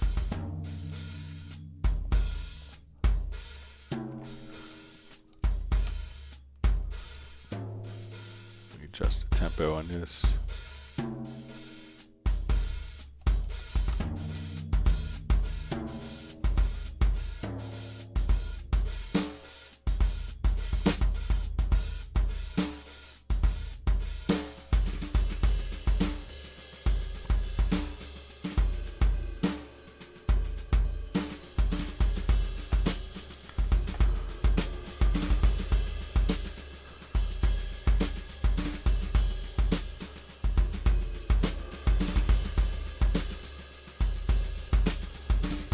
Do some funky brush.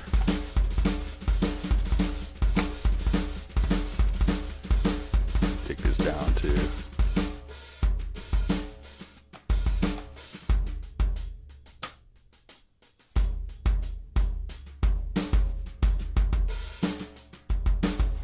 so in here, when you want to look at the instrument, you could actually, like as we come over here, you could just, when you click on the snare, do you want it to be brush? So you could just come over here, whether you want to be hit with brushes or not.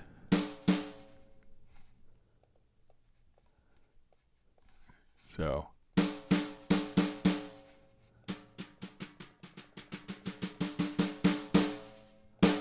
all those different velocity layers. So I think that this is going to be probably the best brushes that you could get for virtual instrument, Tony. It's great to see you on the live stream.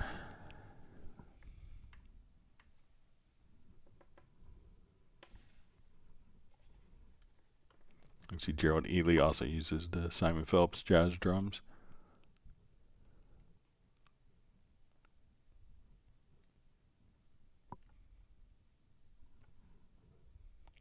All right, wonderful to see Soren from Sweden. Thanks for joining us.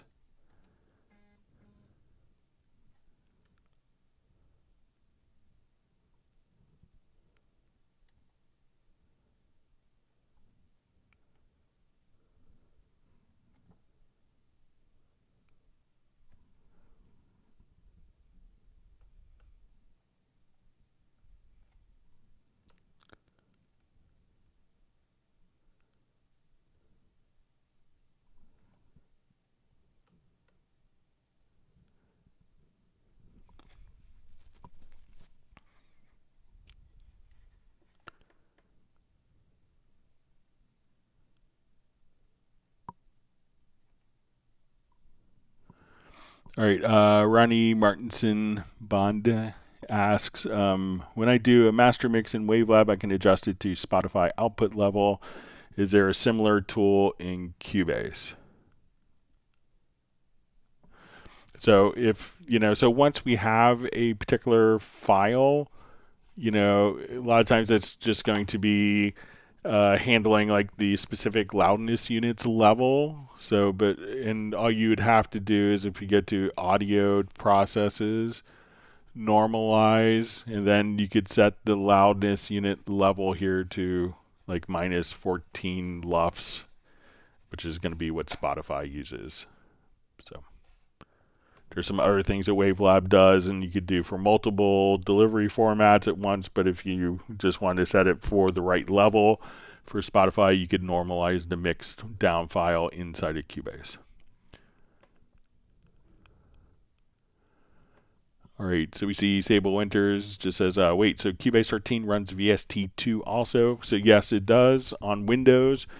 It doesn't if you're running on Apple Silicon native on the Mac platform. VST2 plugins aren't supported, but if you run them as under Rosetta, which is like a backward compatibility mode, you could run Cubase under, then the VST2 plugins are still supported.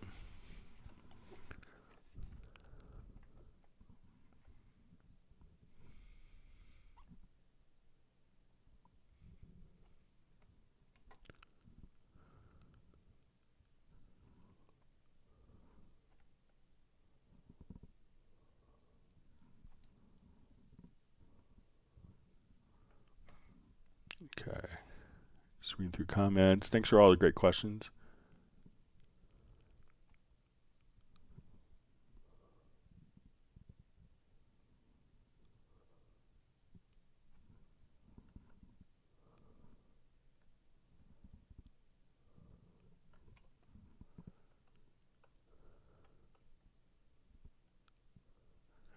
See Tony Rooney just saying, Greg, you are special, Greg. Yeah.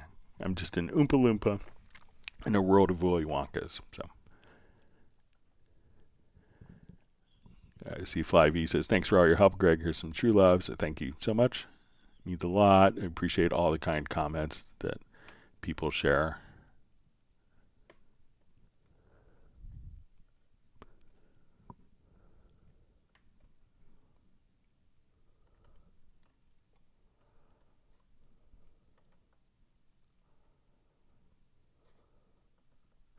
Okay, Perch Hunter asks, Greg, I have one more question. How to make a tempo map from an audio file? I mean, we have an audio file where the tempo often changes, like orchestral, live recording. How to make a tempo map?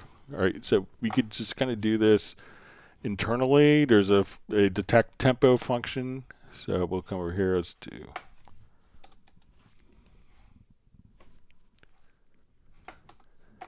I'll import.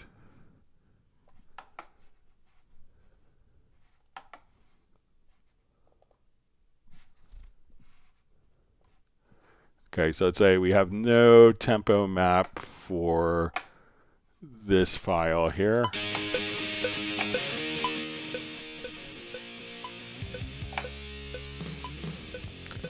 So as we listen to the click, there's no correlation between the two. And I'll take it off loop. Sorry about that. So I'm going to go to my project menu and we'll go to tempo detection.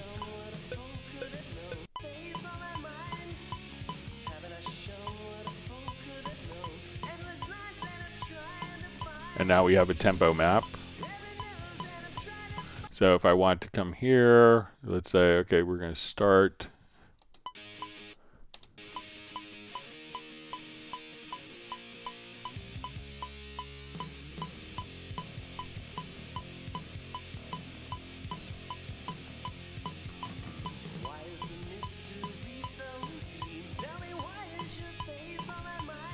And then you have a tempo map. So select the file. You can do this for MIDI parts as well as audio. Just select it and go to tempo detection.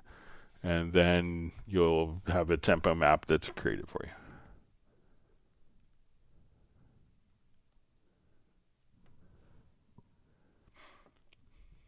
you. All right. So we see Gareth has fed his daughter Lola, and she's sorry to hear she's had the flu. And she started science in high school, a tough regime. So hopefully it'll get easier for her, and we hope she has a fast recovery to feeling completely normal.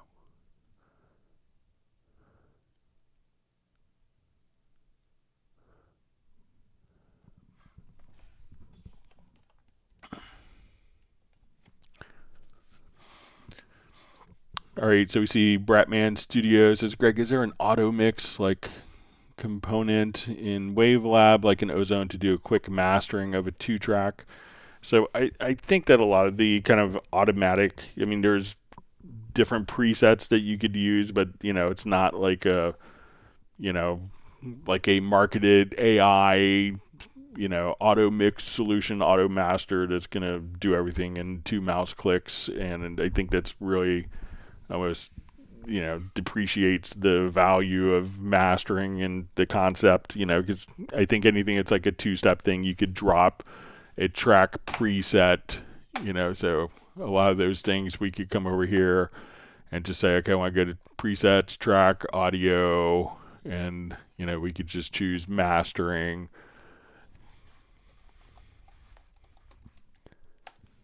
You know, so if we just kind of type in and we spell mastering correctly, that would help. So here we could just say, okay, let's do 70s mastering. You could drop a plug-in chain on, you know, but I think while it may make it a little louder, may compress it a little bit, it doesn't kind of do the subtle nuances that people who use Wavelab will, get paid a lot of money to employ. So.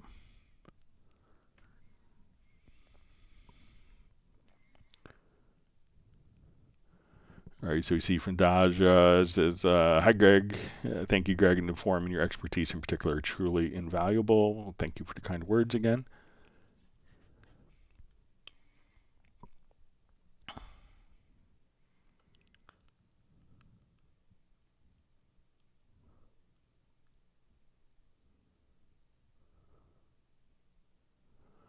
See, Tony Rooney just says, "Now I'm going to make him spend $80." So I think it's a great kit. So.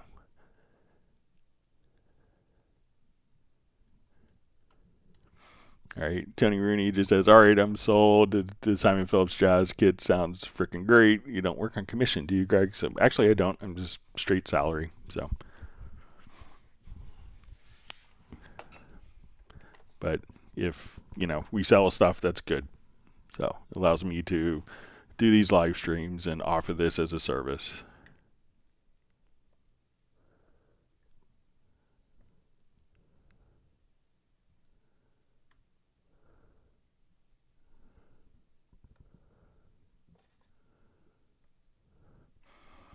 All right, so we see Tony Rooney just says, "I don't suppose there's a coupon code for the Simon Phillips Jazz kit." So currently not. Periodically they do go on sale, but we're kind of in the middle of the 40th anniversary promotion, so a lot of the big gun titles are for sale.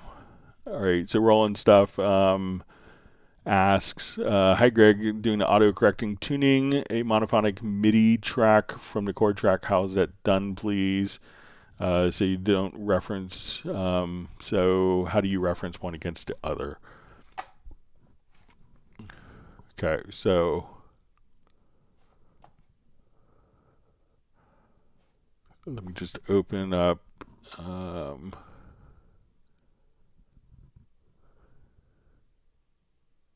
okay, we'll go here.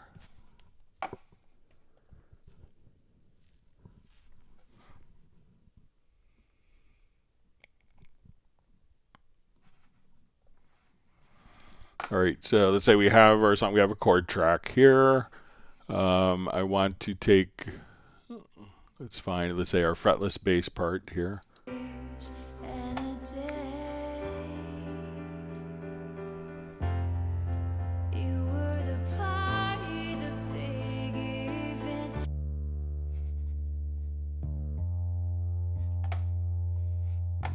All right, so I'm going to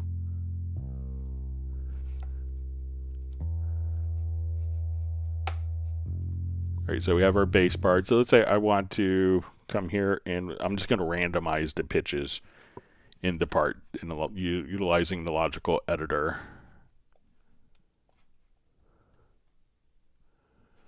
Okay.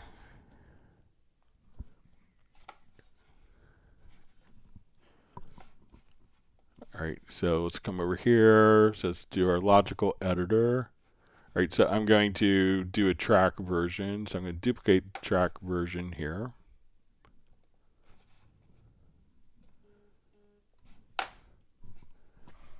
And now let's go to our logical editor. Let's go to our setup. And we're going to say we're going to take our notes.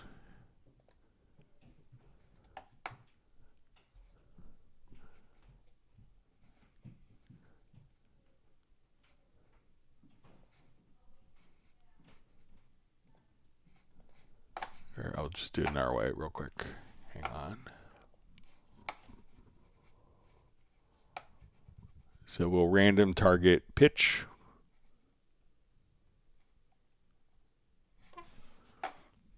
Okay, and I'm going to take this one and freeze MIDI modifiers. So we'll see that the pitches here are randomized. And we play this in context.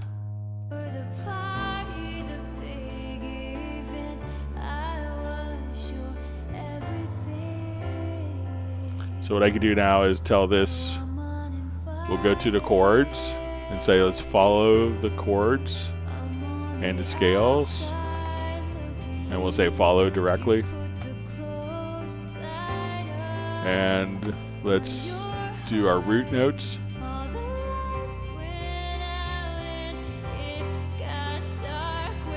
And now we can hear that it's now following the chords. So once you have that kind of set up, we could see that as we tell it to follow the chord voicings, and it'd be similar for like an audio file as well.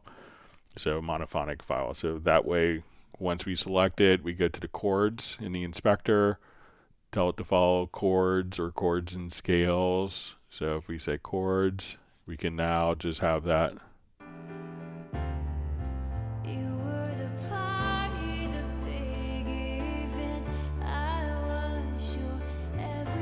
Versus where we were, where we randomized our notes. So that's how you could do it. All right.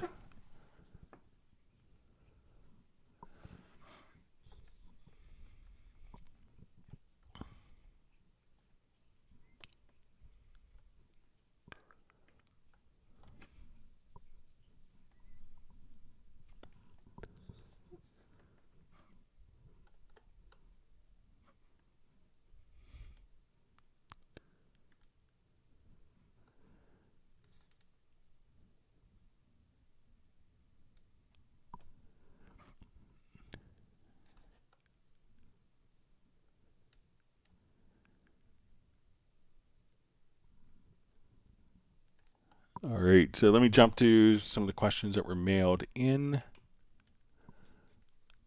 before we run out of time. Thanks for all the great questions.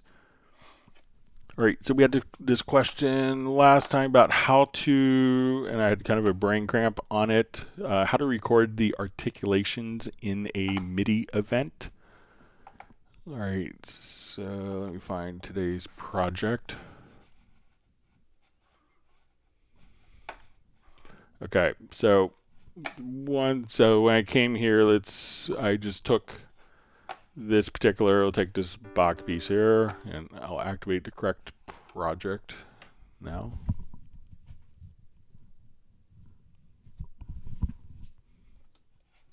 All right, so the question was when we are playing, just switch my.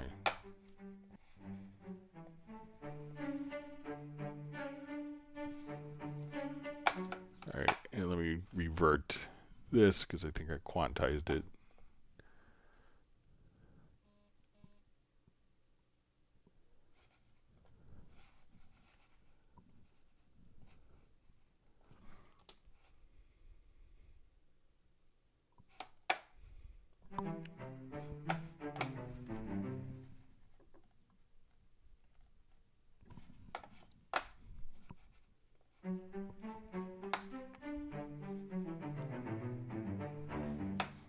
All right, so when I was here before, let's go into, so I came over and I did the expression map and we imported the key switches, and then I realized that when I was having problems with is the remote settings were set to program changes and messages as opposed to key switches. So if we want to set this track to all MIDI inputs, we can now come over, and I'm just going to quickly make sure I'm in the right octave. So I'm going to go to my MIDI inserts, not those inserts, and let's go to my MIDI monitor for this particular track.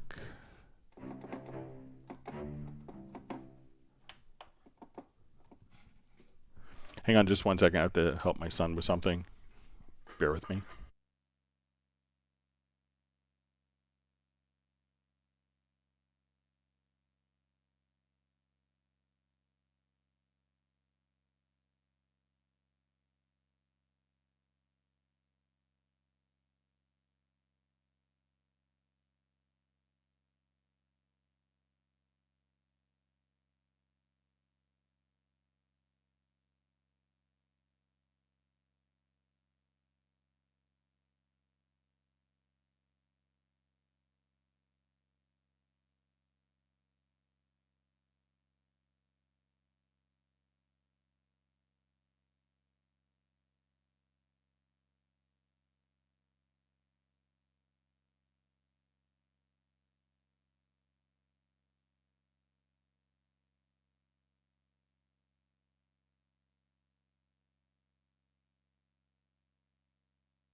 All right, sorry about that. Now my cat Steven is visiting.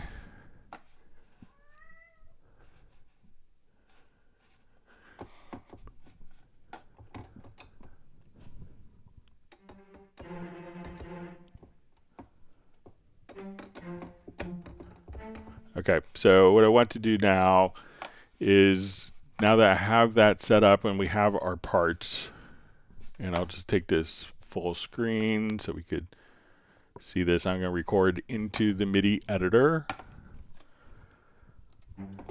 So we're going to put this into record.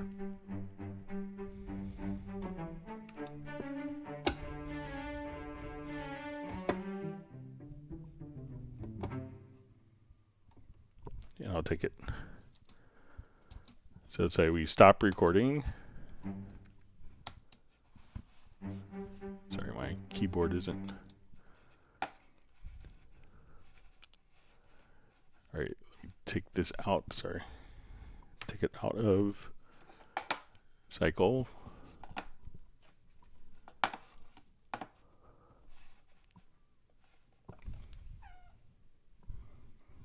Now my cat wants me to take him outside.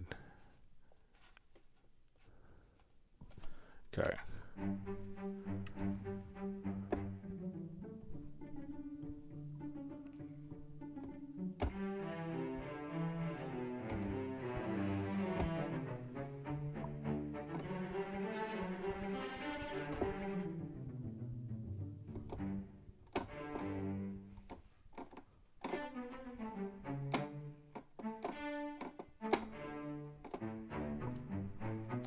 And now all the articulations that I recorded after the fact have just been recorded directly into the event. So if you do the import key switches like I did and made a mistake, go to the settings and just make sure that you have it set for key switches as opposed to program changes. And that's what was kind of throwing me off on Tuesday's live stream. But you can see that as you record it in the editor, that all those changes are now recorded and the articulations will be part of the event.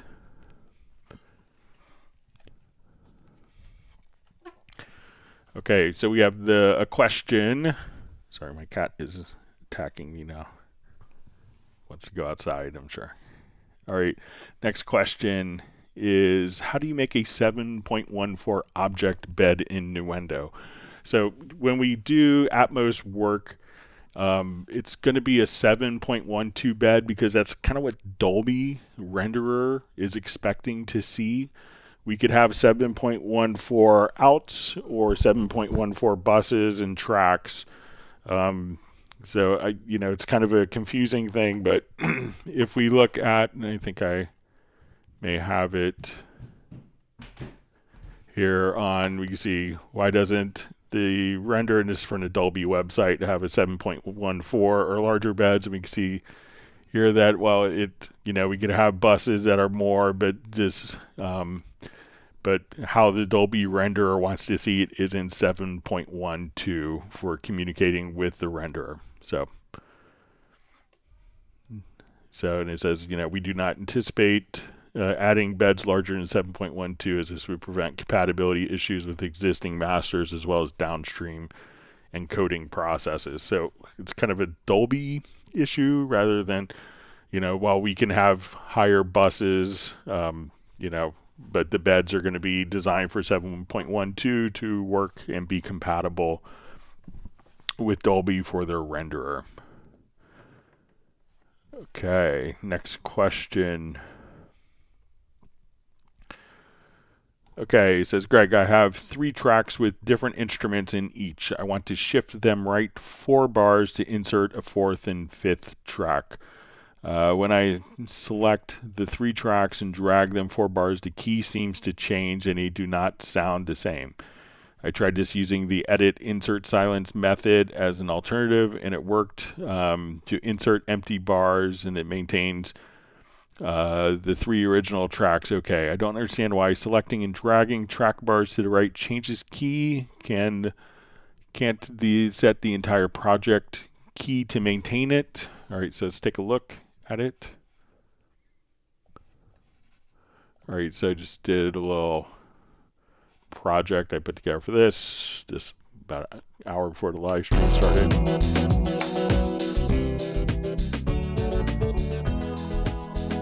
All right, so say I have all of these tracks.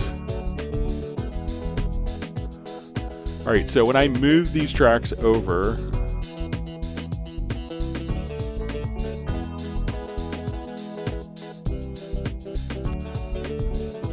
they're not transposing for me.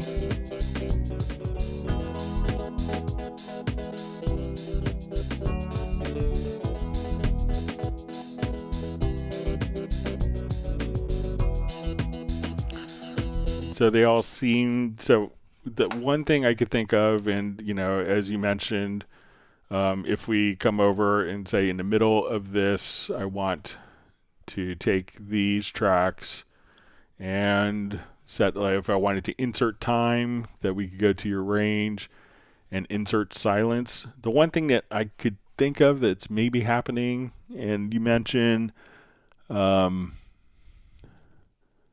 like I wonder if by any chance there's a transpose track.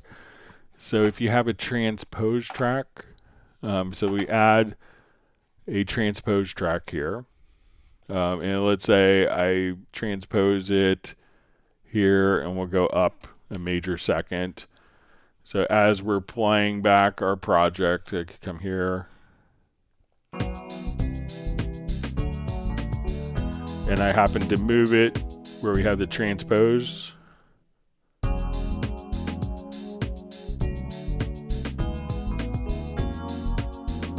And let's say while it's playing, if I move it over at some point, it may transpose if there's a transpose track. But when I move it, it's the same pitch. So we just kind of transposed it right there. So, make sure that you don't have a transpose track, but I get kind of this same exact behavior, whether I am just taking all the tracks and moving it over.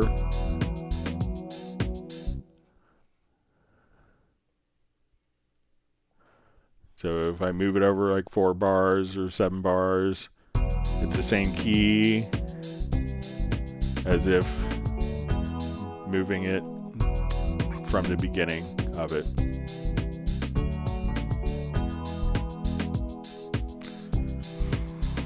So make sure you don't have a transpose track, and it could be maybe hidden from view. So if you just kind of come over here, and even if you do a search, so let's say if I added a transpose track, and so let's say if this is hidden,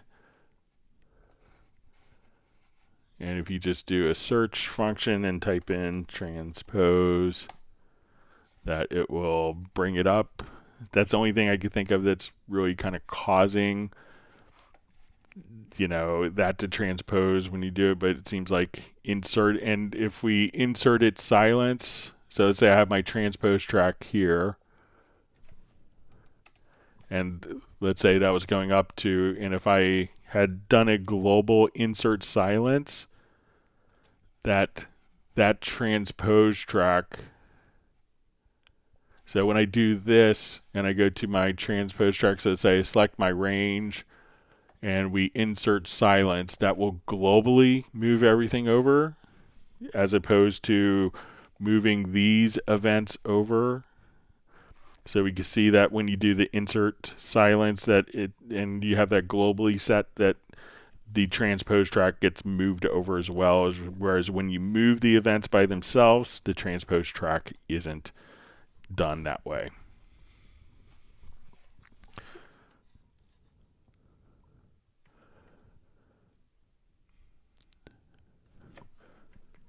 Okay, so we had a question, how to switch to polarity and phase on different tracks. Okay, so there's a couple different approaches to this. So let's say we want to solo this. We have 2 tracks that are identical here. So if you're not, we hear the term phase thrown around a lot, and we hear the term polarity thrown around a lot. So, and basically when we zoom in on particular waveforms of audio events, we see the audio waveform, which most of us are pretty, we understand conceptually that like if it's taller, it's louder, that, where this is kind of drawn down here that we don't hear as much. So, a lot of us are familiar with this concept. So let's say I have two of the same files. Now, there's a couple of different ways. So, technically, we could say this is polarity, where what we want to do is to take the parts of the audio waveform that are going up, and we want to take one of the tracks, and we could do this a couple different ways. One is just right on the info line. So as we come over here, we'll just say, okay, I'm going to flip the polarity on the bottom switch, on the bottom track. And as we do this, where the tracks are all kind of going up and dipping down, what this is going to do is where it's going up, when we flip the polarity, and this could be considered 180 degrees out of phase, that where one track is going up, when we invert the phase, the other one is going down. So as we do this, those two tracks cancel each other out. So as we go back and listen to it and we flip the polarity,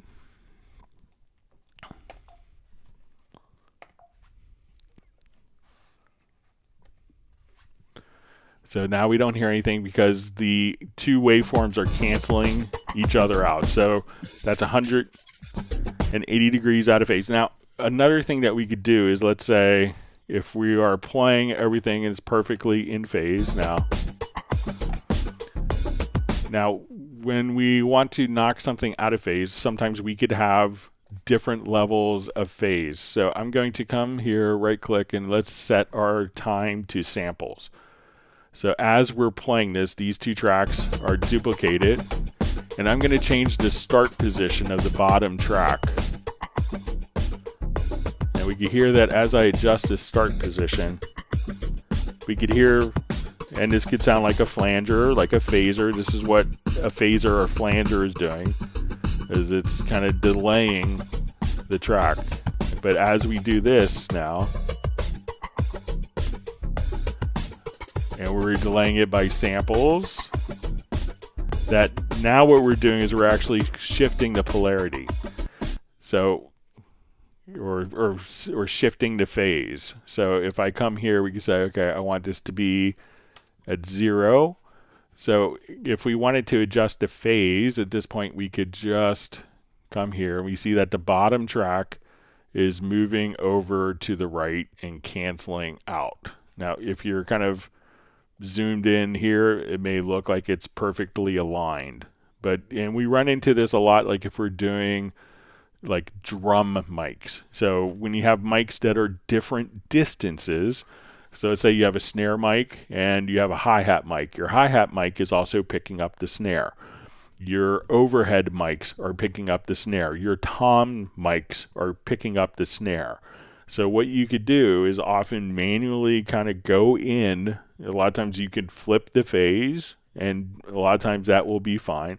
But if you needed to adjust a phase in between 180 degrees and 0, what you could do is just simply take the track and adjust the start position, and you could adjust the position so that you could see the waveforms lining up with each other. So if the waveforms are out of sync, then it's going to create phasing issues. When they're in sync, it'll be in phase. So there's some tips and tricks that you could do for that.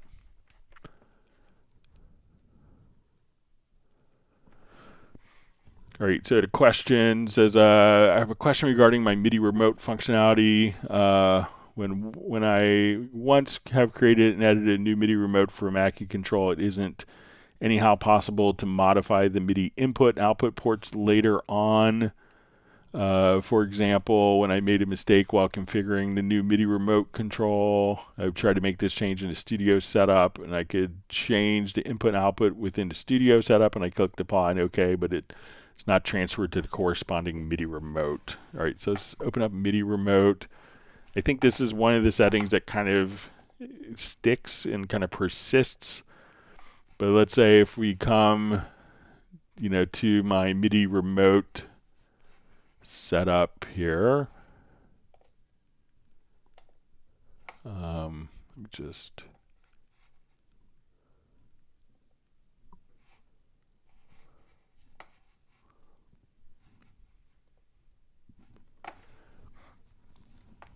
Okay, so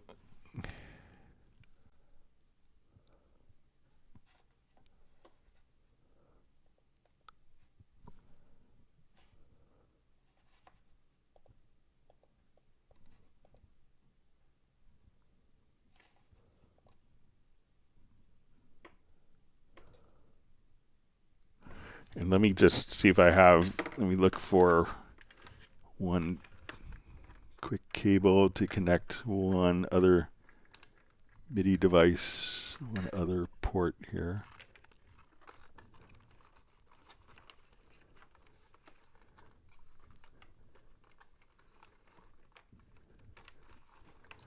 To look for a non-factory script.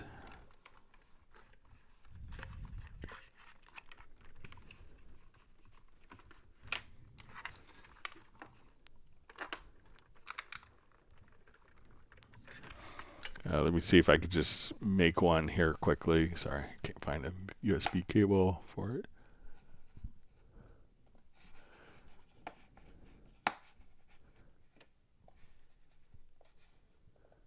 Okay, so here I have my Nectar panorama kind of configured.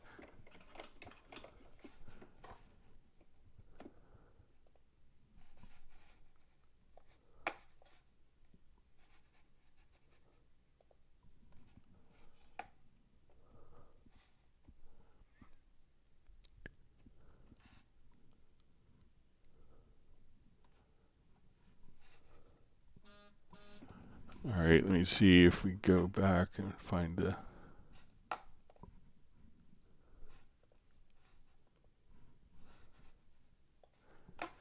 Yeah, so I think it might be once we have it.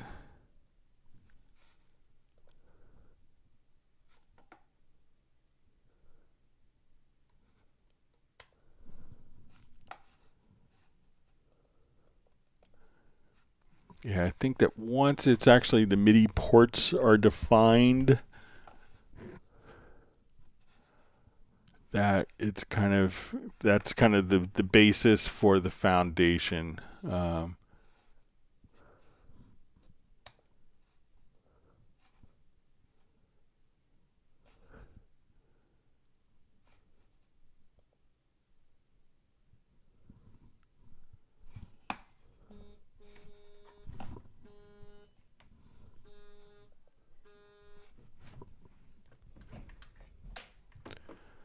All right, let me see if I could...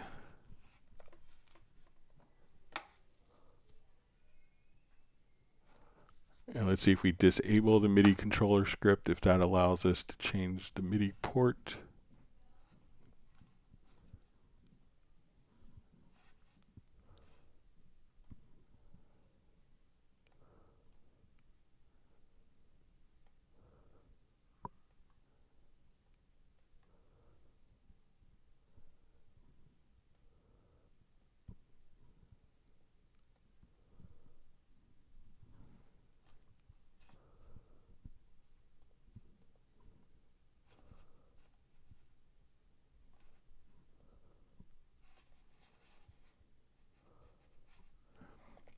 Yeah, because I think it might just keep that same MIDI port.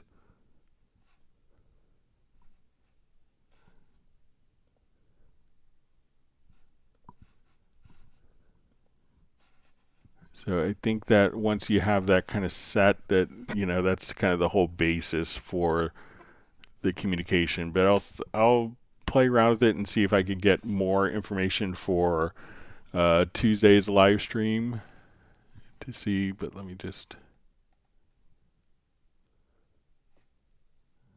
see if I have the one. All right, so here's my panorama.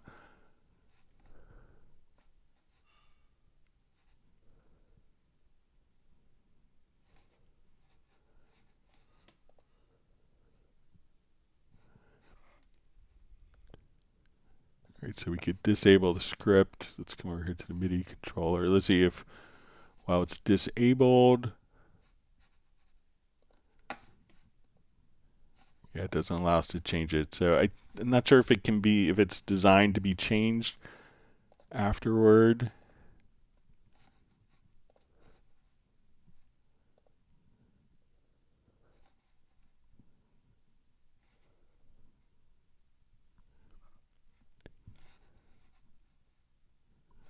Yeah, so I haven't found a way to do it. It seems like it's going to be just kind of automatically assigned, but I'll play some more with it over this weekend.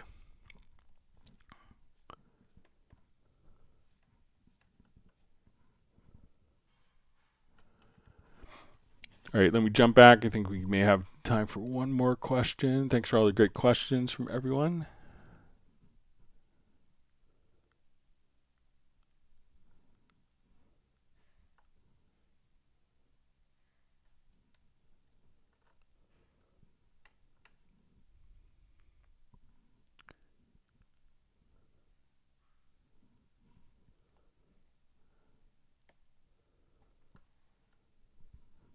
All right, we see Michael Pierce joining. We see Daniel from Croatia.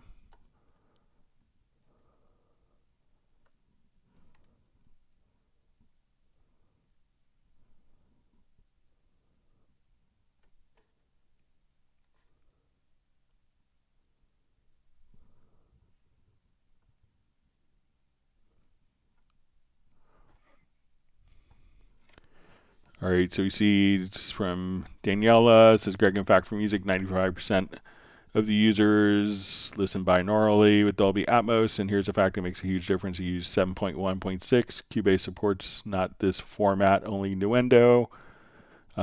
So, I think, obviously like 714, 712 are probably 95% of the authoring for Dolby Atmos.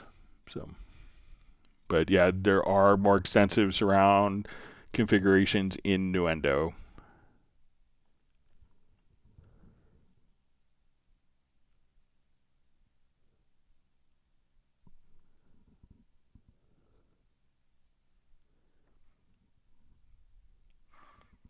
Let's see, DaVinci Grill is at 7.12.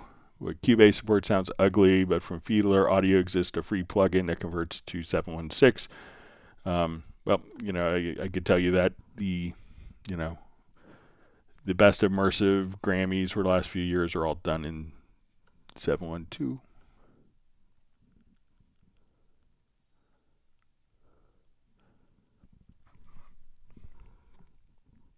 All right, so we see, does Cubase have some tool to easily create strum in the MIDI editor to simulate guitar or hip or harp glissandos? So if you wanted to do, so if we have something that's like a basic chord, like so, you could use the trim tool and just kind of hold down the Alt or Option key, and you could just kind of do strums like so. So with that, we are out of time. We've hit over 4 hours. I want to thank everyone for all the great questions.